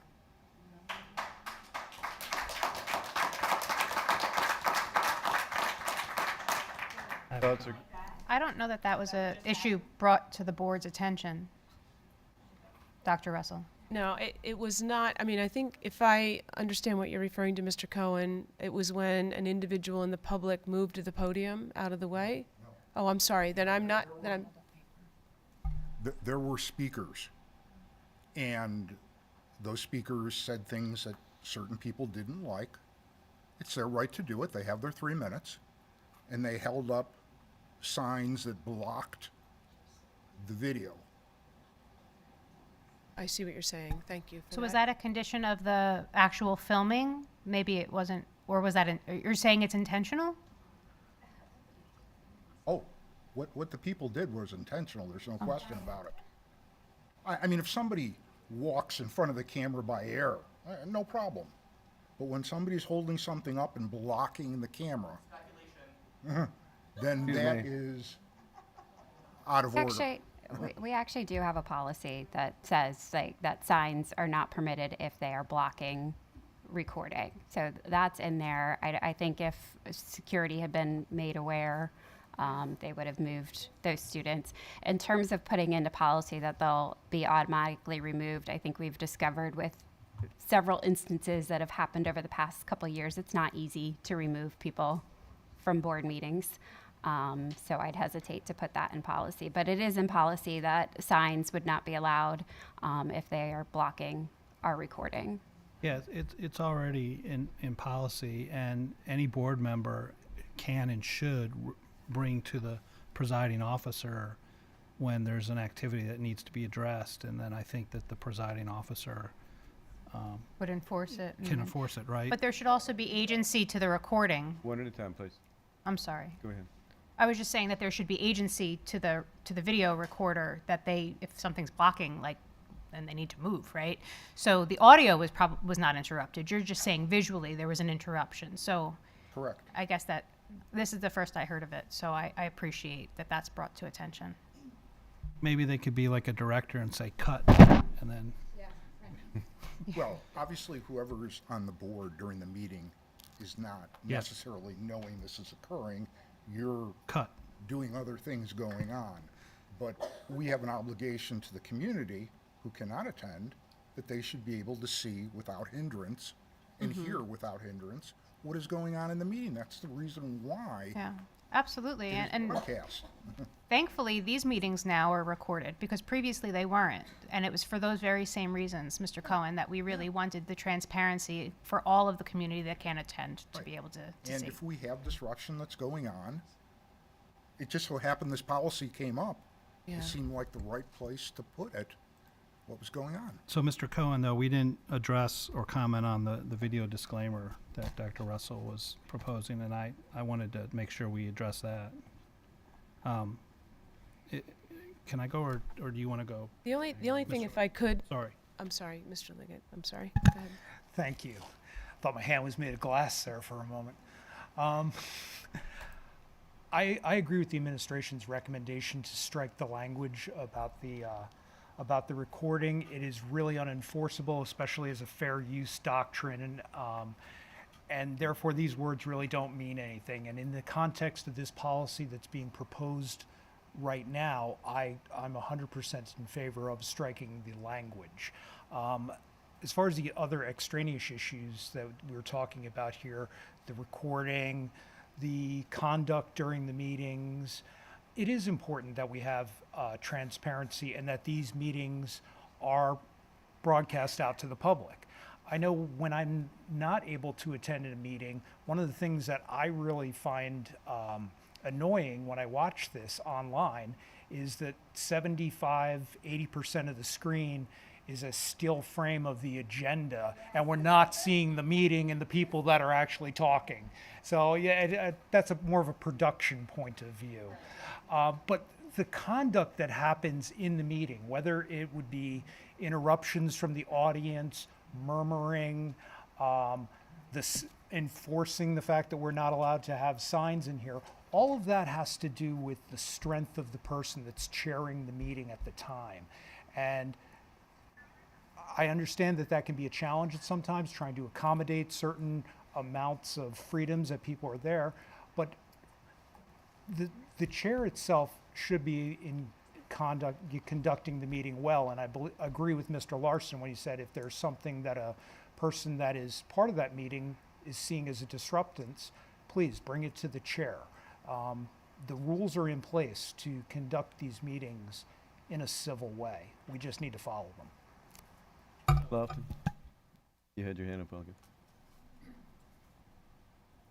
I was just going to say that I don't think that we can have that disclaimer because it violates sunshine policy, that anybody can make a recording of the meeting. No. No? Isn't that I don't sunshine? think I don't think it's sunshine. I think it's the, well, I could defer to Mr. No, Keenan. I'm pretty sure It's not sunshine. It's the sunshine tagline. allows I think you it's to, I wanted, I believe sunshine allows you to be able to, anybody can make a recording of the meeting on their own if they so choose. Yeah, so wait a minute, Dr. Russell? And you this had- doesn't affect that. Wait a minute, Dr. Russell, you had- yeah, maybe we're saying the same thing, and I'm with you, Mr. Liggett. What applies here is that this is a public governmental school board meeting, and a recording made therein is freely accessible by the public, and we cannot put a disclaimer in. Number one, the current disclaimer that says you can't rebroadcast this is not enforceable. Absolutely is not. Fox News can rebroadcast it, and they don't have to do it through YouTube, and we can as well. And secondly, the then amended proposed language that would sort of restrict us to say that we can only limit to modifying or distributing this ourselves only on YouTube is not something that the school district can do either. The entire disclaimer should be removed. It's not enforceable and it's not correct legally. I'm not Mr. Subers. I kind of wish I was, but I think we should make sure that he's in concurrence, but I don't think that this is really enforceable the way that it is. So Mr. Larson, to your point, Mr. Subers has provided that explanation there, so he has weighed in on this. He agrees with striking the disclaimer. It would not hold up. I can always check on the sunshine. I don't remember him referencing that, but it could be that.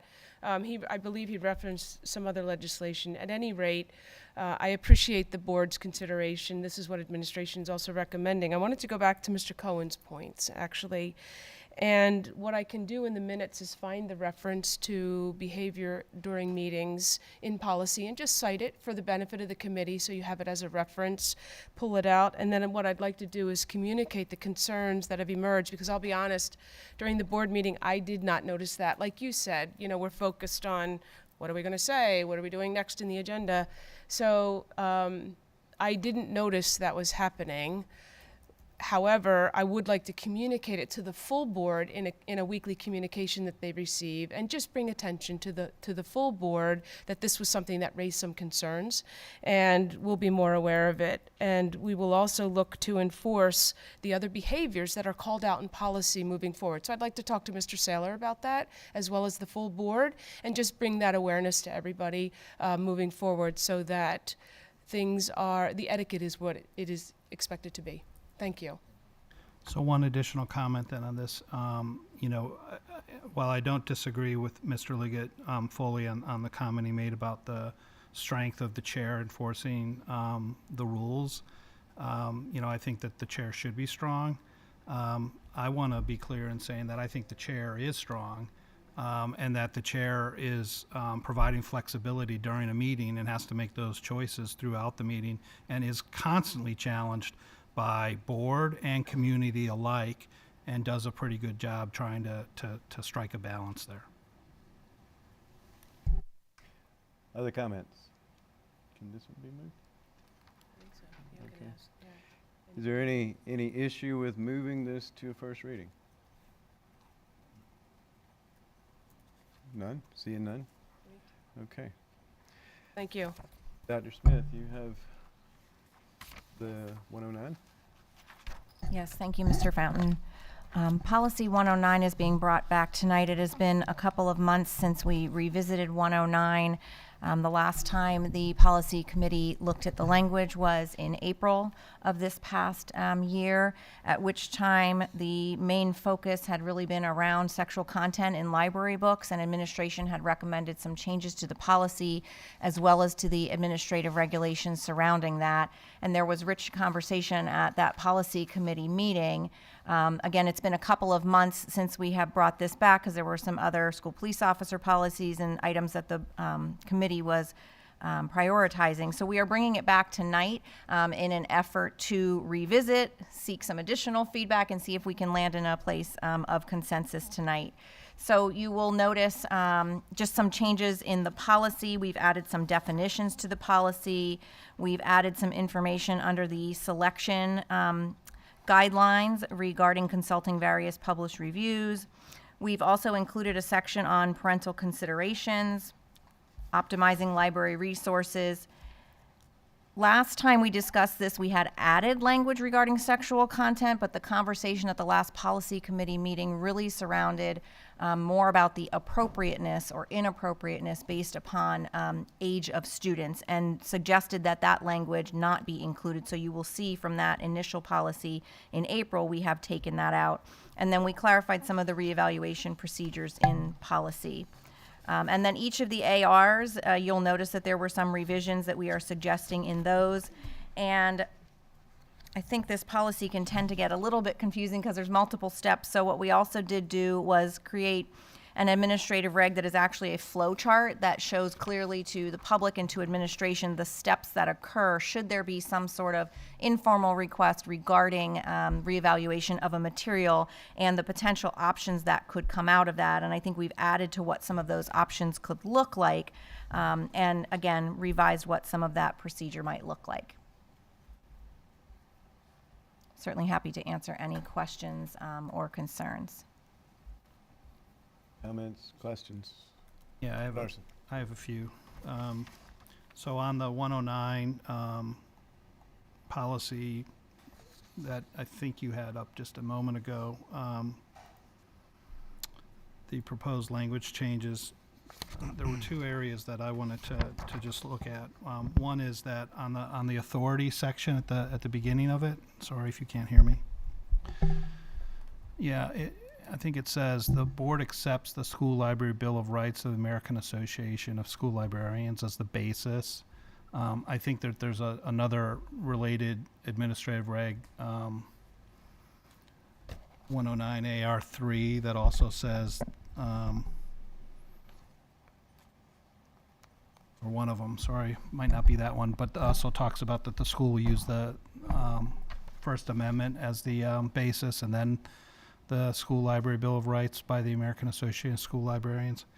I think that we should change that to say the board doesn't accept, but rather the board will consider the School Library Bill of Rights. Otherwise, it's too restrictive to the school in terms of being able to, and the district being able to interpret and make their own decisions related to materials. We shouldn't be following the School Library Bill of Rights, without question. And so I think it should be will consider rather than accepts. The other point is towards the end of that document where we get into the reevaluation procedures. The one thing that I didn't see here is, and we've talked about this at the previous policy discussions, is that we need to know that once books have been evaluated, or in this case reevaluated, that somehow they're enumerated or listed out for the community, so they're enumerated onto the school library website. And the purpose of that would be so that there's transparency to the community that a book reevaluation took place. So someone raised a concern, right? And there'll be an outcome and an output of that reevaluation in terms of whether it moves to a different level, age appropriateness, or it remains exactly the way it was, but that it is listed that it was evaluated. And then that'll serve the purpose for transparency. And then it helps, I think, that, parents who are looking for an opt-out, which is addressed in one of the administrative regulations, parents that are going to do an opt-out for certain books. The way that the process is written is that parents would have to specify each book that they don't want their child or student to have access to.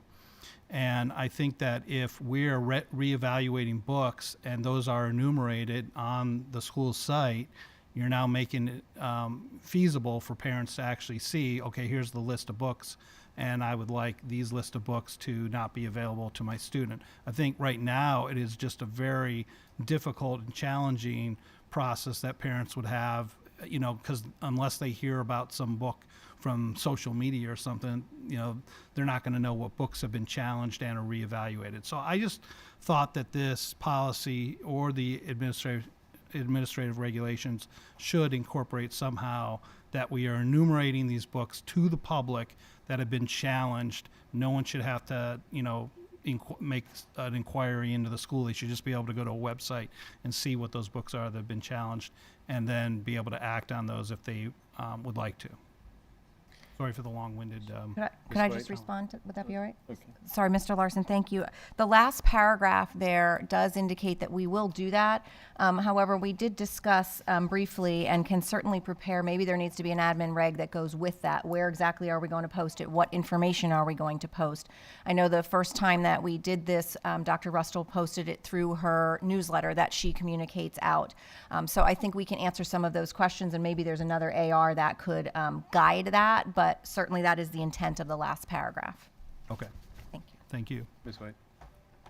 Yeah, to Dr. Smith's point, that was actually what I was going to say. I think in the spirit, Mr. Larson, of transparency, I think it's really necessary for a lot of reasons, but also because, these things take time and effort on behalf of the staff and the folks that are in charge of handling these requests. So we don't need to reinvent the wheel if there's a catch for everybody to go to.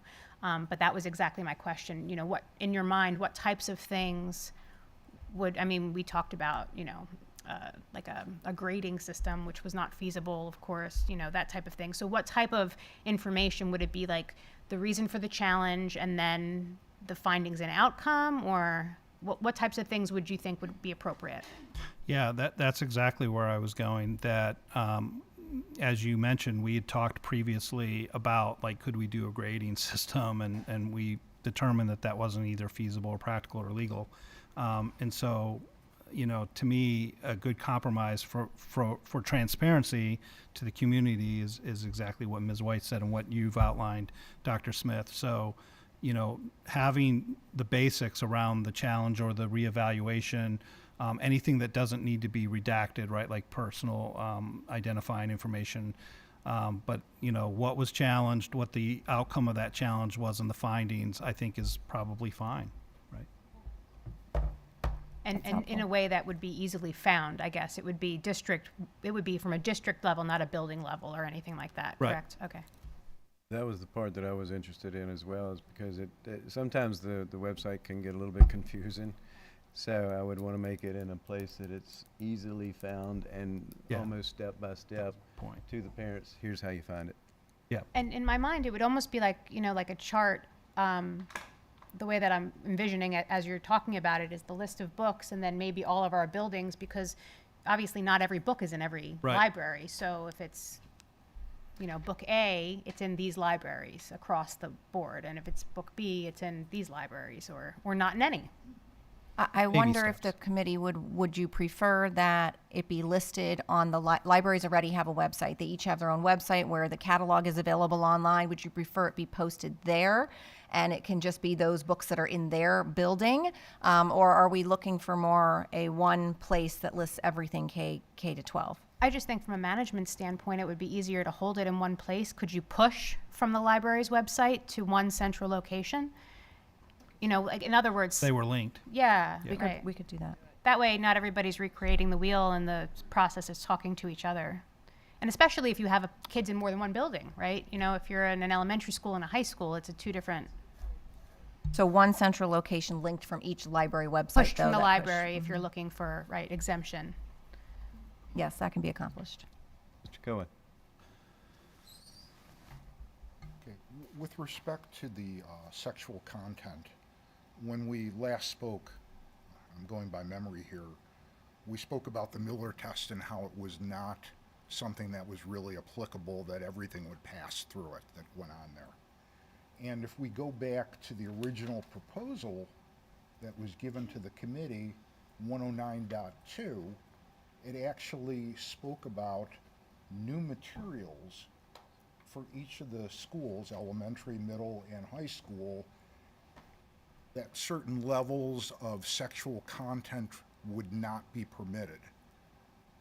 I really think that that language is important because, again, this is how all of this got uncovered to begin with.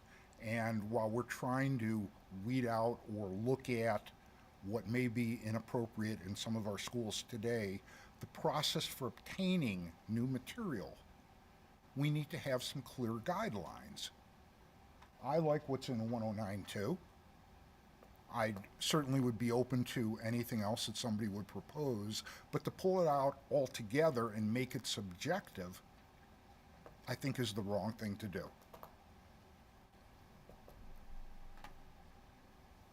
Ms. Lofton? Thank you, Mr. Fountain. You know, I think even the problem with that language as it was initially proposed is that I don't know that whether or not something is implied sexual content is something that you can come up with a definition for. It's always going to be subjective. And so whether or not some sexual content is implied or not is really going to depend on the context. So you can't come up with a list of words or, you know, and we had looked, as was discussed earlier, as far as a grading system. There's no true objective measure that matches the policy as it was proposed. Go ahead, Mr. Again, if you We go have an back- objective test in Pennsylvania. Yeah. I'll read it. any picture, photograph, drawing, sculpture, motion, picture, film, videotape, or similar visual representation or image of a person or portion of the image or a portion of the human body which depicts nudity, sexual conduct, or sadomasochistic abuse and which is harmful to minors, or any book, pamphlet, magazine, printed matter, however reproduced, or sound recording which contains any matter enumerated in paragraph 1 or explicit and detailed verbal descriptions or narrative accounts of sexual excitement, sexual conduct, or sadomasochistic abuse, and which, taken as a whole, is harmful to minors. That's how Pennsylvania defined this harmful sexual content that shall not be disseminated to minors. And that is the test. It is not this free speech test. That was one of those herring things, one of those fish, leading you down a rabbit hole that you don't need to go down. Thank you, Mr. Keenan. So, and that's it. And So, Mr. Keenan, Yeah. what was that a definition of? well, that's actually What was the term being that's what's defined? part of that's one of the provisions of the law in Pennsylvania that is meant to protect minors from dissemination of some of the books in here to them.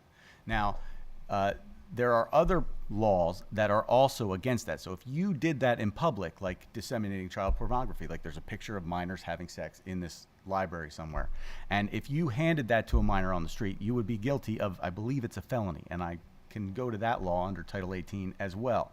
But there's exception for libraries, and the school board should regulate it, and we should not make it criminal, but we should regulate it along the same guidelines as the state of Pennsylvania has deemed appropriate. So, Mr. Keenan, my objection was that you cannot define whether or not something is implied sexual content. And so the definition that you just read to me, I don't think is a definition of implied sexual content.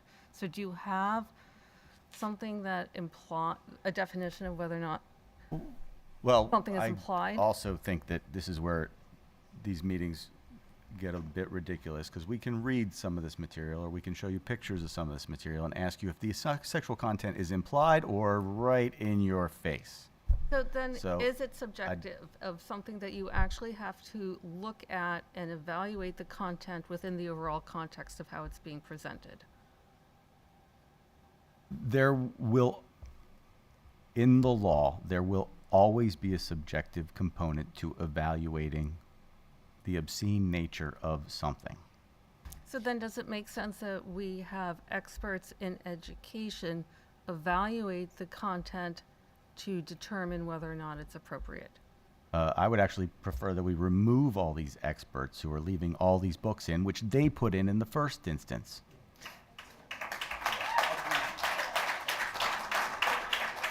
Can the order, please? Can the order, please, Ms. White? So I'm wondering, in a public school setting, then who would be teaching the children?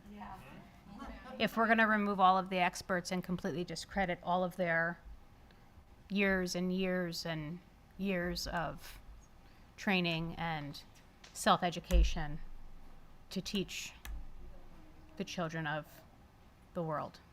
Well, the teachers follow our curriculum, and we, Who is our? the school board, we approve all curriculums. Oh, the school board. We're on the school board. We are. Okay. And Thank you for the baseline. the sexually explicit nature of the books in this library was not approved by me or you. That's true. So are you am proposing that we not would in- individually read each and every book in this library, or should we then delegate that to people that we are then in charging? When we approve a curriculum, a part of that, for me, is making sure that it's not sexually obscene. I understand that you've made that point, but So we need a policy that tells our librarians that, hey, you're supposed to make sure that sexually explicit, obscene materials shouldn't be in the library. But you've just asked to remove the professional in the library. So I then who's did going to be in not charge ask. of that? I said That would be on up to that you. evaluation committee, Oh. the professionals should be removed. Yes, because they are biased. And how about our if English just for teachers? that point, What they are are the time? biased because they put the books in there, or they put the people. Person. I'm sorry? I'm a I'm just curriculum wondering. person. Please I approve the maintain- curriculum. Please Gotcha. maintain civility in conversation. Absolutely. So you could argue that there's bias, though you'd agree, right? Because I guess where you're going, and I hadn't thought of it until you said it, that if you brought a book in and then somebody's challenging that and asking for a reevaluation on that book, and then the committee is comprised by the people that brought the book in, okay, that's inherent conflict of interest and bias. I thought what I was hearing, though, between Ms. Lofton and Mr. Keenan is whether there was this notion of whether it's implied sexual content or explicit sexual content. And I think if I was understanding Mr. Keenan correctly, there's some definitions out there from Pennsylvania law that prescribe what those, what explicit content is. And it has a caveat or a loophole that libraries don't have to follow that. So libraries are legally okay with, not following those laws that the rest of the public have to follow. And if I understand correctly, maybe what you're asking is that we ask that we have the school go ahead and follow that to some degree, that we are actually looking at those same definitions as objectively as possible, to see if there is explicit sexual content, we flag that and make that transparent and, go on from there. That's what I thought I was hearing. And so, to his point, to Mr. Keenan's point, that maybe the process of that reevaluation of what makes up or comprises the committee has to ensure that it also has another expert. I don't know if that should be maybe we should add an at-large community member that's voted on by the board or brought forward by the board, and they are the next person that's part of that committee, or what? Because you do need teacher representation, librarian representation on that committee. Even though there might be bias or conflict of interest, they've got to be on there, right? I'm with you on that. But we do need, to Mr. Keenan's point, that this committee seems fair to all, so that it'll be a good balanced review process. Mr. Cohen?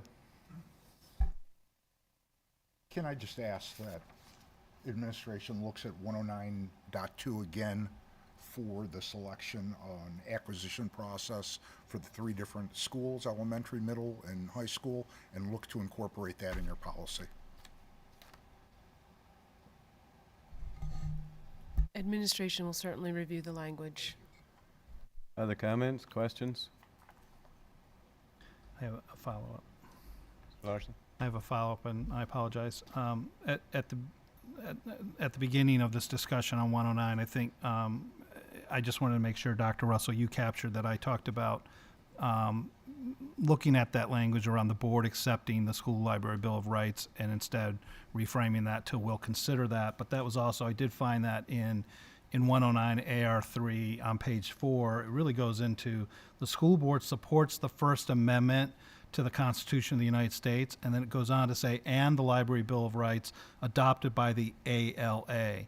And I think instead of supporting it, it should say the school board shall give consideration to the Library Bill of Rights. The school board supports the First Amendment to the Constitution. The school board shall give consideration to the Library Bill of Rights. I don't think we should say we are outright supporting the Library Bill of Rights, right? The American Library Association is in conflict right now with the First Amendment of the Constitution of the United States, with its leadership, and I think us saying that we're going to be beholden to their findings on everything is not not a good position to be in for this district. I think we should consider the Library Bill of Rights, and we should support the First Amendment.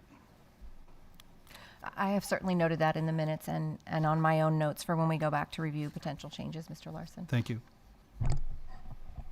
Because of the additions and comments that were made, this one I would say is not going to be looked at for first reading. Is that correct? I would agree with that. Is that what everybody would agree? Okay. All right. Thank you.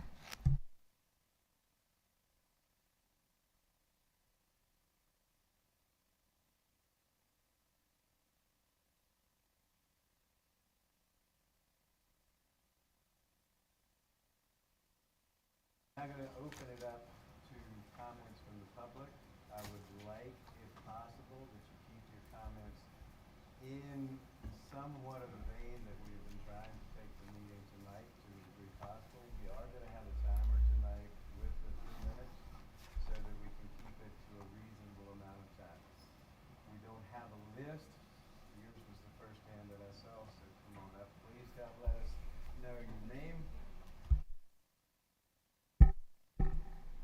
Can you hear me now? Okay. All right. Please make sure that you say your name, municipality, and please adhere also to the clock. Can't hear you either. Shona McGee, Skippack Township. I just want to touch on, in the beginning, where Mr. Keenan said that basically Dr. Russell was lying about what entails in Title IX. I'm going to read you right from the Department of Education. In May 2016, the U.S. Department of Education and Justice issued landmark guidance clarifying the rights that hundreds of thousands of transgender students have under Title IX and schools' obligations to respect them.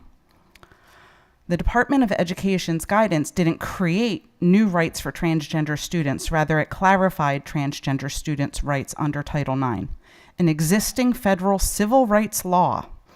Although 2016 guidance has been withdrawn, the law has not changed. Transgender students are still protected by Title IX, which ensures they have the right to equal access to educational opportunities, including access to single-sex spaces and activities consistent with their gender identity. Title IX also protects transgender and gender nonconforming students from gender-based harassment and bullying. That is harassment or bullying a student experiences because they do not conform to stereotypical notions of masculinity and femininity. The way you absolutely say there are men and female, that is harassment under Title IX. You've been warned. Would I ask that you hold the applause so that we can go through back in the back?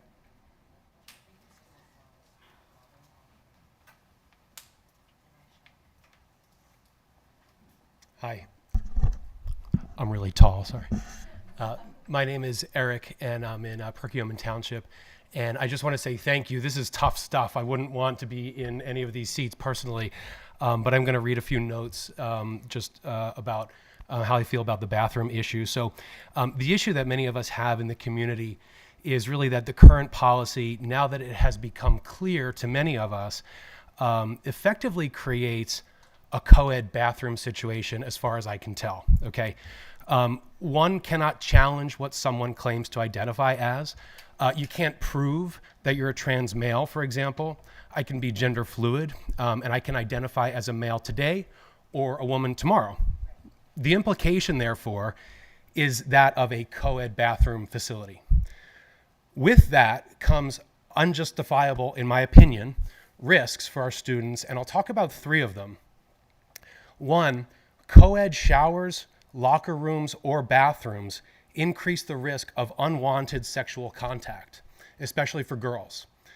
2, co-ed showers, locker rooms, or bathrooms increase the risk of wrongful sexual misconduct or harassment allegations, especially for our boys. 3, co-ed showers, locker rooms, or bathrooms make a lot of our student body uncomfortable in an attempt to make a small portion of the student body more comfortable. If the argument is about being comfortable, we seem to be discounting the rights, privacy, and comfort of the overwhelming majority. The objective is to find some middle ground. And I would encourage everyone to seek common ground rather than focus just on our differences. Again, we have boys, girls, and gender-neutral options. Please allow our students the option of having separate bathrooms based on biology while respecting the needs of the trans community by providing both an option that corresponds to their biology as well as an additional option of gender-neutral facilities. To me, this is a logical compromise, and I would ask that it be considered. Thank you.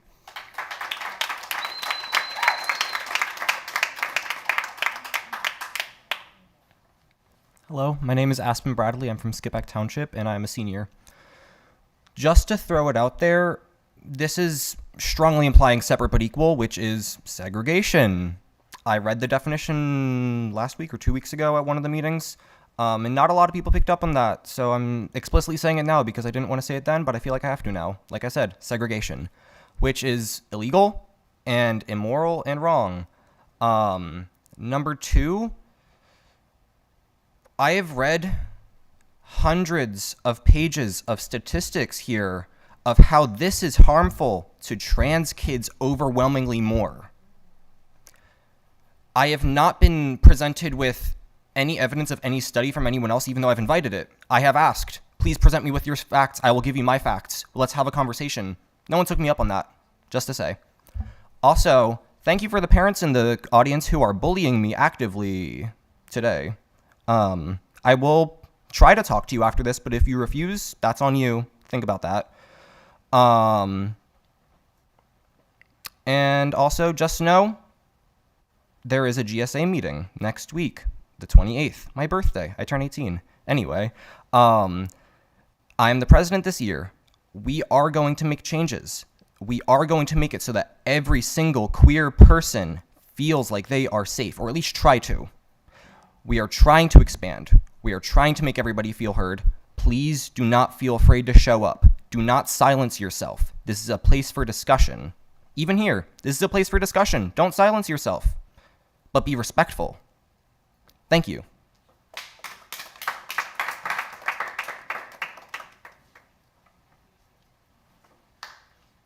Hi, I'm Brandon Emery, and I live in the Swanksville borough. This is my first time, so please bear with me at giving a speech anywhere. So please bear with me. I stand before you today to ask the big question: is it fair to create policies that give privileges to one interest while stripping freedoms from another? Is it fair to force one student into uncomfortable situations for the comfort of another?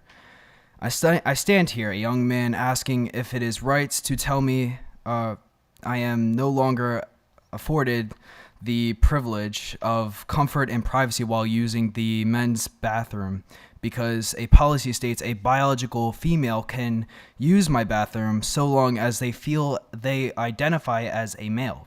Is my comfort not as important as the comfort of the other students fighting to gain entry into my bathroom and locker rooms? I just wonder, I wonder if you can all just take a step back and see that not only heterosexual and trans students deserve to have their interests and needs addressed. We have a school filled with different religious backgrounds as well. You are obligated to protect the restrictions outlined in their religious practices and beliefs. Isn't freedom of religion a protected class? Now, I asked Dr. Russell what defines a trans student. Do they have to cross-dress? Do they have to wear makeup?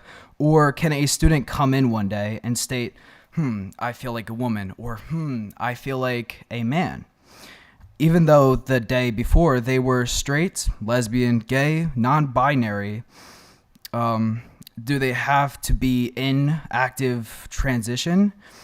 And also, you are pushing a policy when you cannot even answer this one simple question. I am asking you to respect the parents in the room who choose to keep their sons and daughters safe from unwanted exposure to the opposite sex. I am asking you to respect the different religious beliefs and practices of many of our amazing students. There are so many different interests that need to be considered when creating a policy that caters one protected group. It is unfair to strip other groups from having their rights protected. Sorry, I'm throwing a flare. I'm tired. It's been a long night so far. We currently have private bathrooms that can be used by any students who feel uncomfortable using their multi-stall bathrooms assigned to their biological gender. And unless accommodations can be made so all protected classes of interest have their needs met, this policy should remain in effect. Thank you. Have a good night.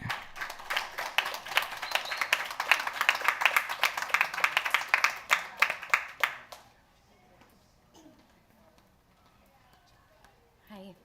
I had no intention of getting up here, but sitting and listening to all of you and listening to Brandon and how courageous he is for getting up here. I, as a mom of 3, I live in Skippack Township. I have one that graduated 2 years ago and 2 more kiddos in the school district. I stand up here as a mom, as a grown woman who has a voice. Brandon and a lot of the people that get up on at this podium have the courage to stand up here in front of you. But I am so grateful to you that you're going to allow the kids that aren't in this room to be able to voice their thoughts at some point. You said you're going to allow parents and the kids to actually come to you and tell you how they feel. I feel it's really important because our kids aren't in this room. There's a couple, select few kids that are here that are actually able to stand up and have the courage to do that. But there's a lot in the community that are scared. They see how divided we are as parents, as their board, as their teachers. They see how divided we are, and they're scared to come forward as themselves because we're judging them. We're judging our kids based on how they feel with their own bodily autonomy. They are choosing to be who they know they are. And by us telling them one way or another that it's not right, it's hurting a lot of people that aren't standing in this room. And I commend Brandon for standing up here and saying his family's beliefs and thoughts. It's important for you to hear all of that. But you also need to know there's a quiet group that don't have the same courage. They might not have the support at home that my kids do. So you need to remember those kids that don't always have that voice to stand up for themselves when you're making your choices. And I really do want you to know that I am standing up here because I want the safety for all the kids. We all do. We're all parents. We are all parents in this room.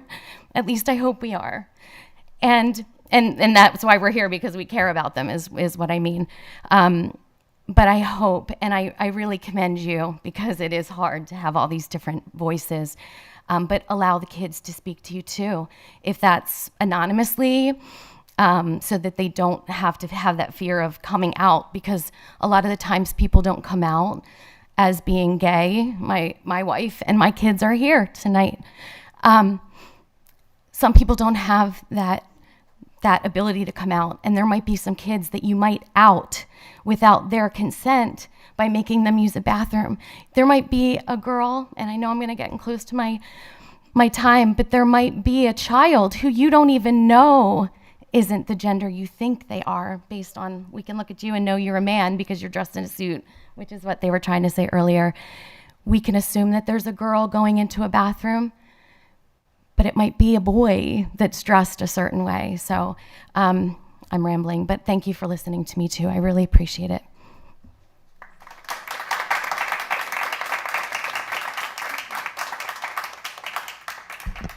Hi, I'm Heidi Brown from Lower Frederick, and I appreciate all the conversation tonight. And Mr. Fountain, I'm glad that you were brought this to some kind of a start of a compromise.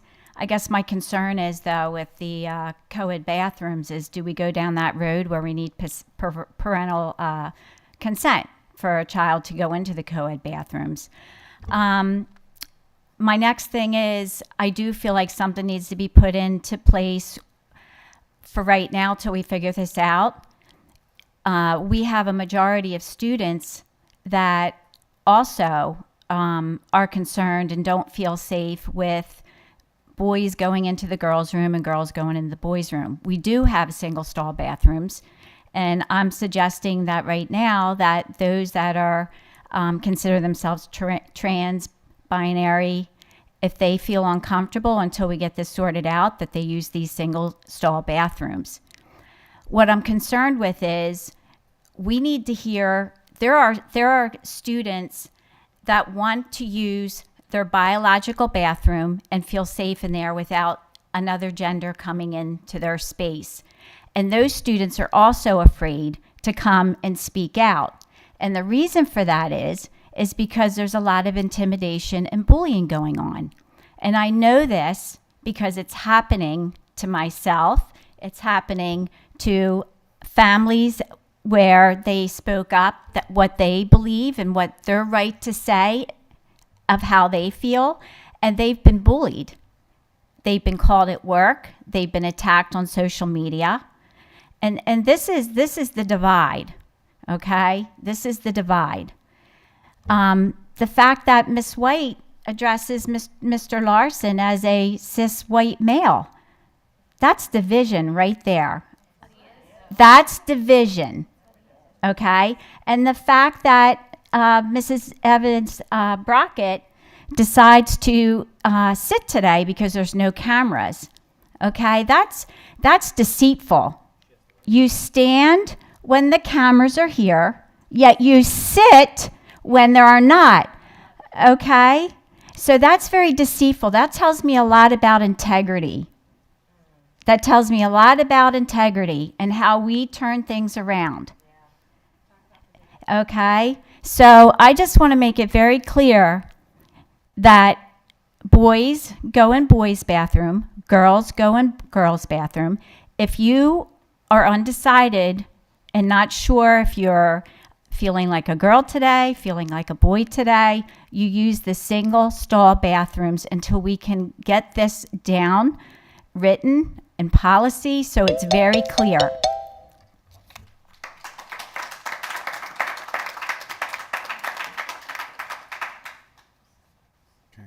I would ask that we try to keep the division down to whatever degree we possibly can. Your turn. Hello, my name is Tuita. I'm a sophomore here.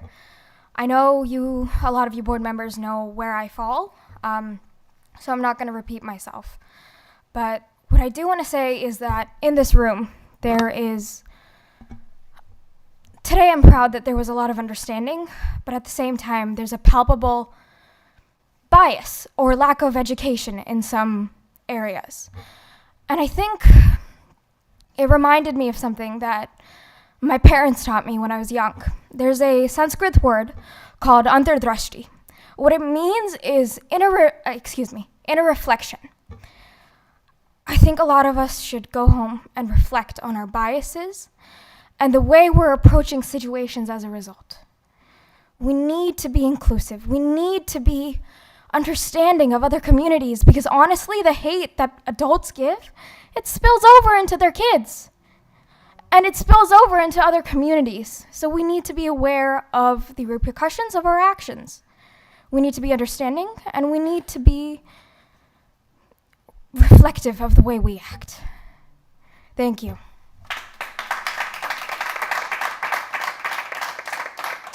And I would ask if we can hold the applause so that we can get through those that would like to speak.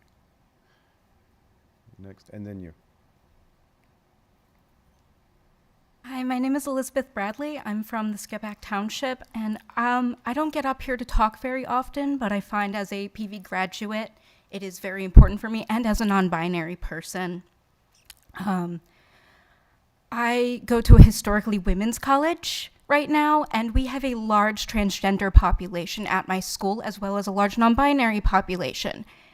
There have been no accounts of us harassing each other in the bathroom because of what might be in our pants. And I think the main reason for that is because we are taught tolerance. We know that just because somebody lives a different life than us, that we can accept each other and just use the bathroom in our own space. We go into a stall, we use the bathroom, and we wash our hands. That is what we do. That is what the bathroom is for, and everybody has the right to be able to empty their bladder. It doesn't matter what kind of walk of life that you live, what you present as, what you look like. I've been harassed by adults just for looking and presenting the way that I do, and they know nothing about me. I've never spoken a word to them. I've gotten stares in bathrooms just because of how I look, even though I generally conform to a very feminine presentation, and I use the women's restroom. I think tolerance is something that needs to be taught, especially with not only adults, but down to the children too. It doesn't matter what the bathroom situation is. If we can respect each other, that is the baseline. And that's most of what I have to say.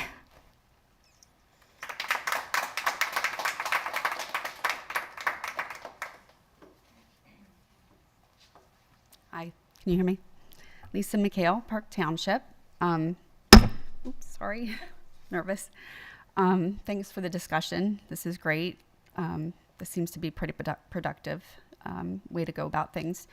In my opinion, regarding the bathroom policy, I feel it's imperative that while this committee is working to protect the rights and safety of all minority groups under Title IX, the policy must ensure to not discriminate against young girls or young boys and young women and young men, which, yes, are the majority. We need to afford the same safeguards for girls in these situations.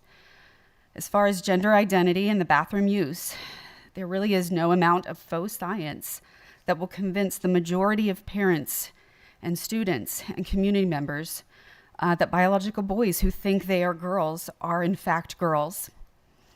Choices have consequences, and they lead to inconveniences for people who fall into these minority categories. The common sense solution would be to enforce that boys' rooms are boys' rooms, girls' rooms must be girls' rooms, and then to have single one-person private stall bathrooms throughout the school for small minority of students who feel uncomfortable using biologically correct bathrooms. This is called accommodation. It's not discrimination. We're accommodating folks that are uncomfortable. And then just regarding the book policy, there are inappropriate books available in some libraries. According to some, they're really not even getting checked out by most students. They're literally sitting on the shelves. And so why are we having them?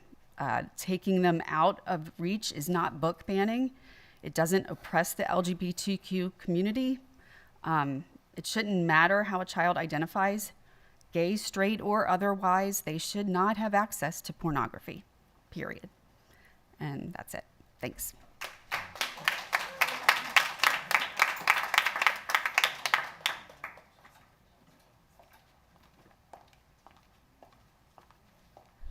Good evening, Terry, Collegeville. I've spoken at a couple of the school board meetings, and I want to say tonight thank you to this group for considering, alternatives and having a more wide discussion about possible solutions that can be agreed upon. I want to speak to a couple points I'm going to reiterate that I heard earlier. Those who believe that there's the fake science around the transgender community, that just speaks to the fact that you haven't done your own homework and your own studying of what this means. I encourage you and this board or this policy committee and the board to educate yourselves in this regard, because there's a clear lack of understanding, and there's a lot of bias and passion and personal beliefs that are being spoken of here. I hear a lot of commentary tonight about personal beliefs. People don't believe this or believe that one way or the other. But as was said earlier, I haven't heard really any true metrics and facts being spoken here. I haven't heard the number of specific numbers about what's happening in the bathrooms that folks are concerned about. I haven't heard any facts and data to support some of the opinions that have been discussed here, as far as whether you think the transgender kids are legitimately are who they are or not. I also have heard a lot of false information about law. So, I think we need to be transparent, be truthful, and make decisions based on facts and data, not your personal biases that you grew up with, not what your personal opinions are, facts and data. And I encourage this group, this policy committee, I hope you'll at least in the consideration of this policy request and demand that data be viewed, because that has to be part of the decision making. The other part I want to make here, a point I want to make here, is no matter which way this policy goes, it was reckless the way the board brought it up. I think no matter whether the policy eventually passes or it doesn't, it's going to create further divide. It's also going to create a huge financial impact and discomfort to every single family in this school district, because you're going to have lawsuits, you're going to have capital infrastructure costs that are going to come out of this. And bottom line is, it's going to cost every single person in this community money in your taxes. And we've heard a lot about people's discomfort. So along the line of taxes and expenses, think about that widow who's trying to pay her tax bill. Think about the cancer patient who can't make their bills.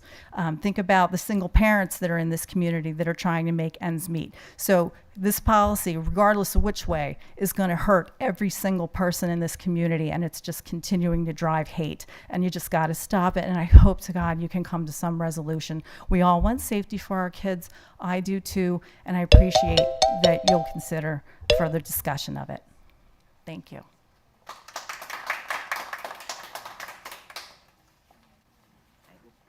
Janice Sheridan, Skippack Township. I really hadn't planned to speak tonight, but with all of the false medical, false statistics, false this, false that, I am encouraging the whole board and all the parents to read a book by Dr. Miriam Grossman. It's called Lost in Trans Nation. You will be flabbergasted at the information that has not come to truth, that has not come to light, that the false information in the statistics that we're getting has not come to light. Doctors, psychiatrists are as separated as we are on this issue. I'm just going to mention some things. The core belief, these are from the book. Gender identity is not a feeling. The core belief that biology should be denied is a repudiation of reality. This is a crusade that is targeting our children 24/7. It will not stop. It will take over locker rooms and female sports. Widely used curriculum and teen-friendly websites promote sex freedom and not health. The Sexuality Information Council of the U.S., SICUS, I think I have that right, but it's in the book. They're saying people have an internal sense that they are male or female or a combination thereof, not reality. Planned Parenthood, gender identity may shift, not reality.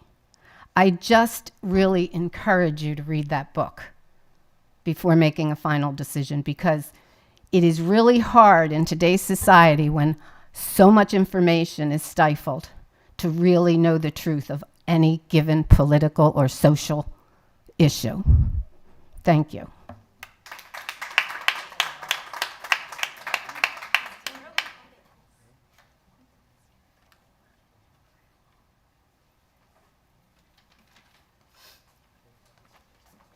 It's been years since I've talked in front of people.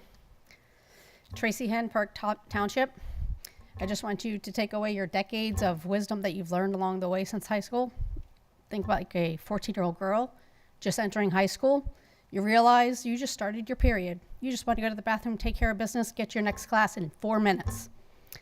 You get to the bathroom to find out that there's a male in there using the bathroom at the same time. Having your period is hard enough. You can be a 14-year-old boy entering high school. Again, 4 minutes to get to your next class. You have to go to the bathroom. To go in there, you walk in, unzip your pants, approach the urinal to find that there's a girl next to you, waiting to use the bathroom. Don't know what either of their intentions are, if they have any. You can be an 11-year-old girl in middle school. You have to go to the bathroom to find a group of boys in there because they're allowed to be in there. You can be a boy going into middle school, find a group of girls because they're allowed to be in there. If you choose, if your board chooses for this to happen, you can. None of this has anything to do with transgender. What I'm saying has nothing to do with transgender. It has to do with allowing boys in girls' room and girls in boys' rooms and what you're opening yourself up to. And now that your student body and your parents and everybody in this township knows, and this school district knows what's going on, nothing's been reported. Expect it to increase. Because now everybody knows, And now boys know they can possibly go in girls' room, and girls know they can go in boys' room because they can claim gender fluid. I don't care what you choose to be. I don't care. But you're opening yourself up to so much. And I know lawsuits don't really matter because over $10,000, insurance kicks in. I care because I don't want girls' rights to disappear. We fought so hard to get where we are. Don't take it away. Thank you.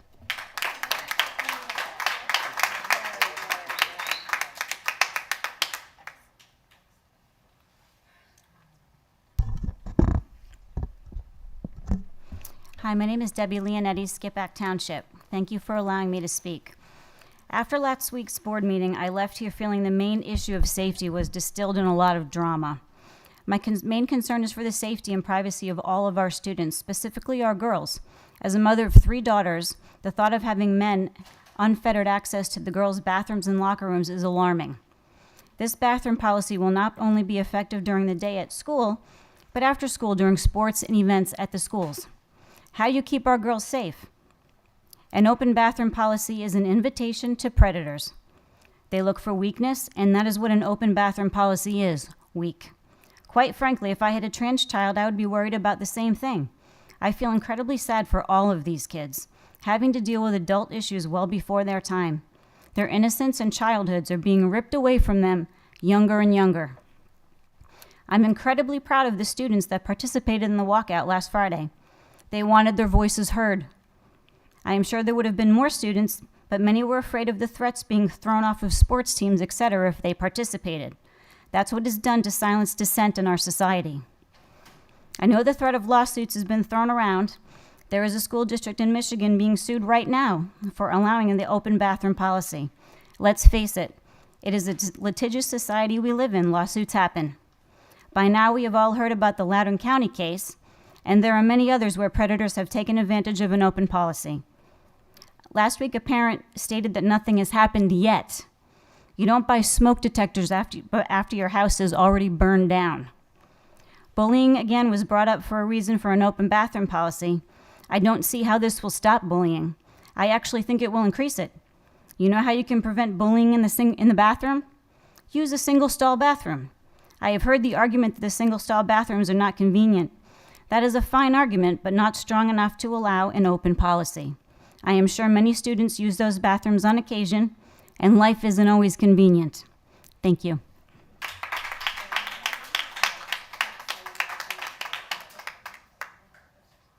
Did you want to speak?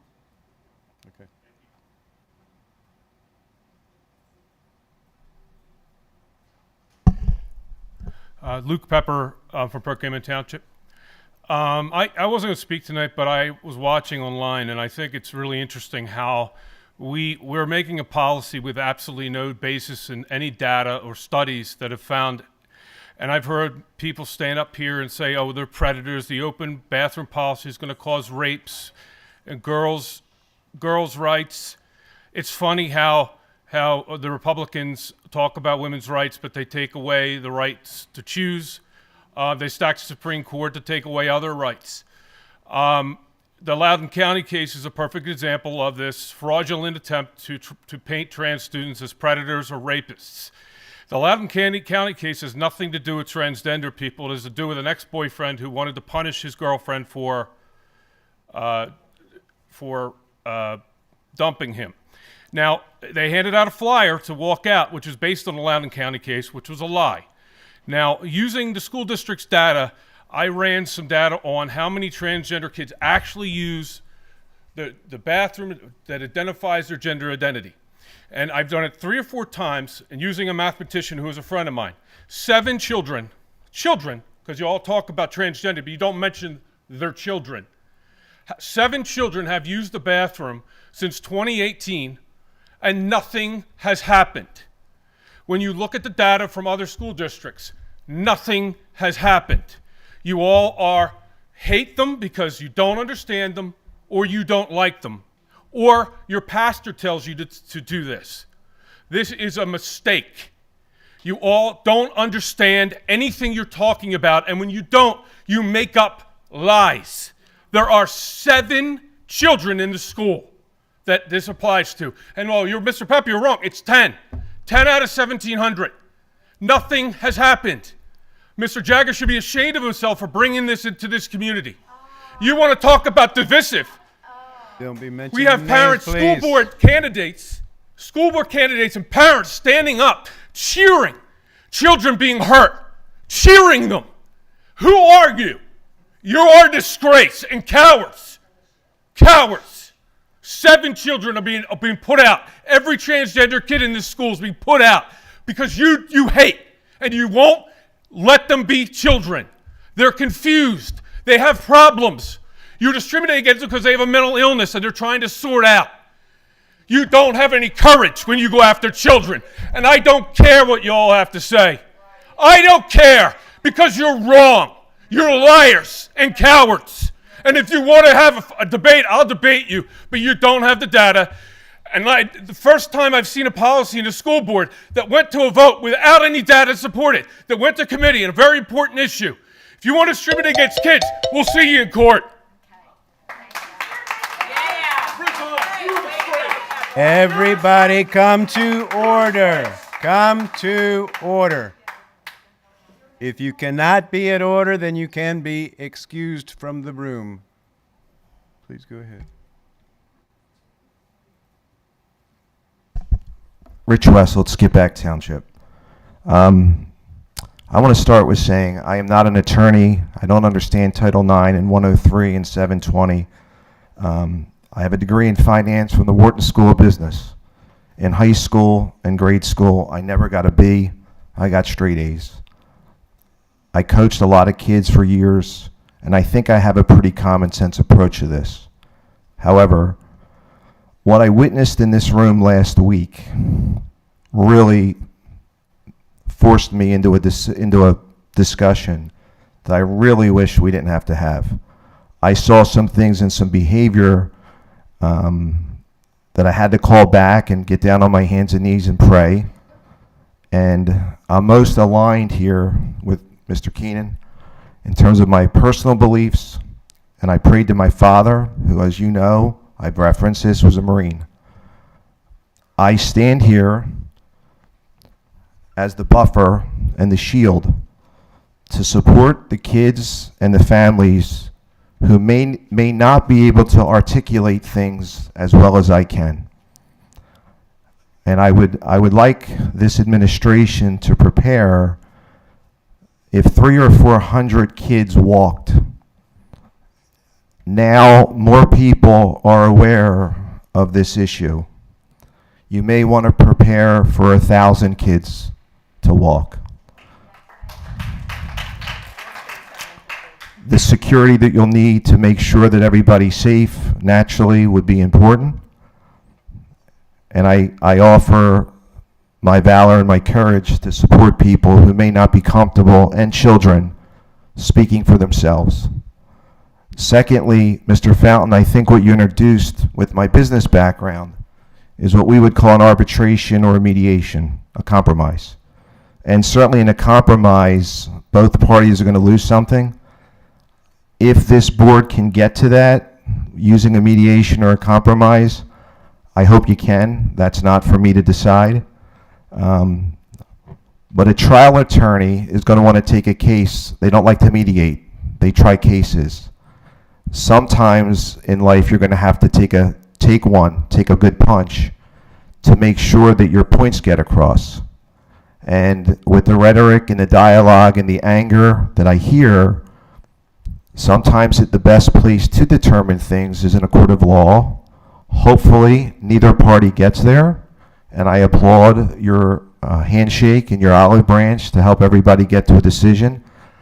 And I'll just leave it at that. But I stand here to represent a lot of the kids who are afraid to come out and speak for themselves. I'm not. Thank you.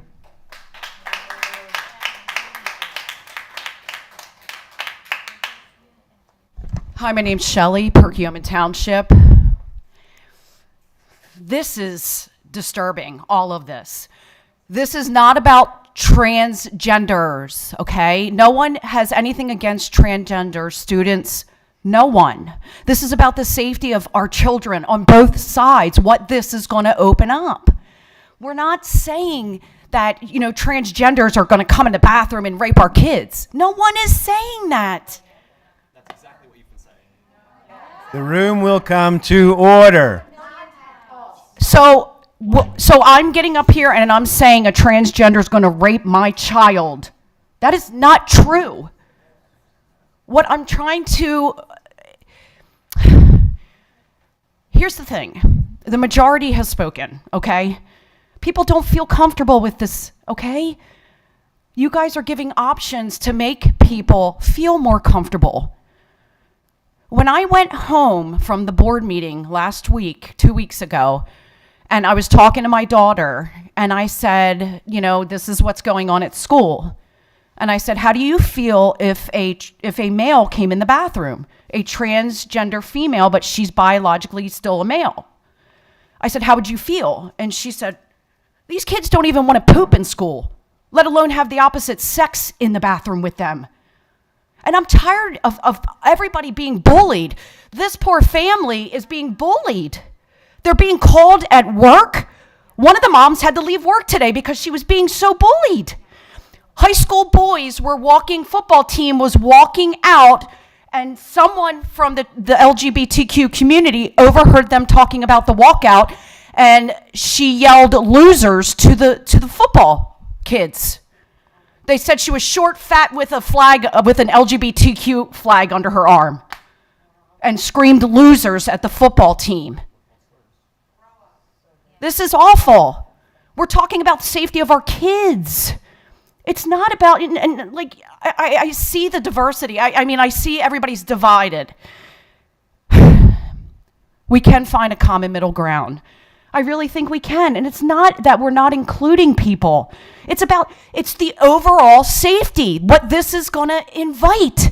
And the Loudoun County situation, that person was moved to another school and went into a female bathroom and raped another person. Okay? It happened twice. I don't care if he was pissed off at his ex-girlfriend. He's here to make money. It's all good. Anyway, see, I'm a bigot because I can't sit here. No. You listen, you can come Look at to him, order he's or leave. crazy. Look at him. Look at him. When you can treat my children properly. Oh my God, his kids bully my daughter so badly. And that came from the mask bullshit. The time is up. Would everybody please come to order? Come to order. Now, unless the rest of you would like to leave, come to order. I'm a child.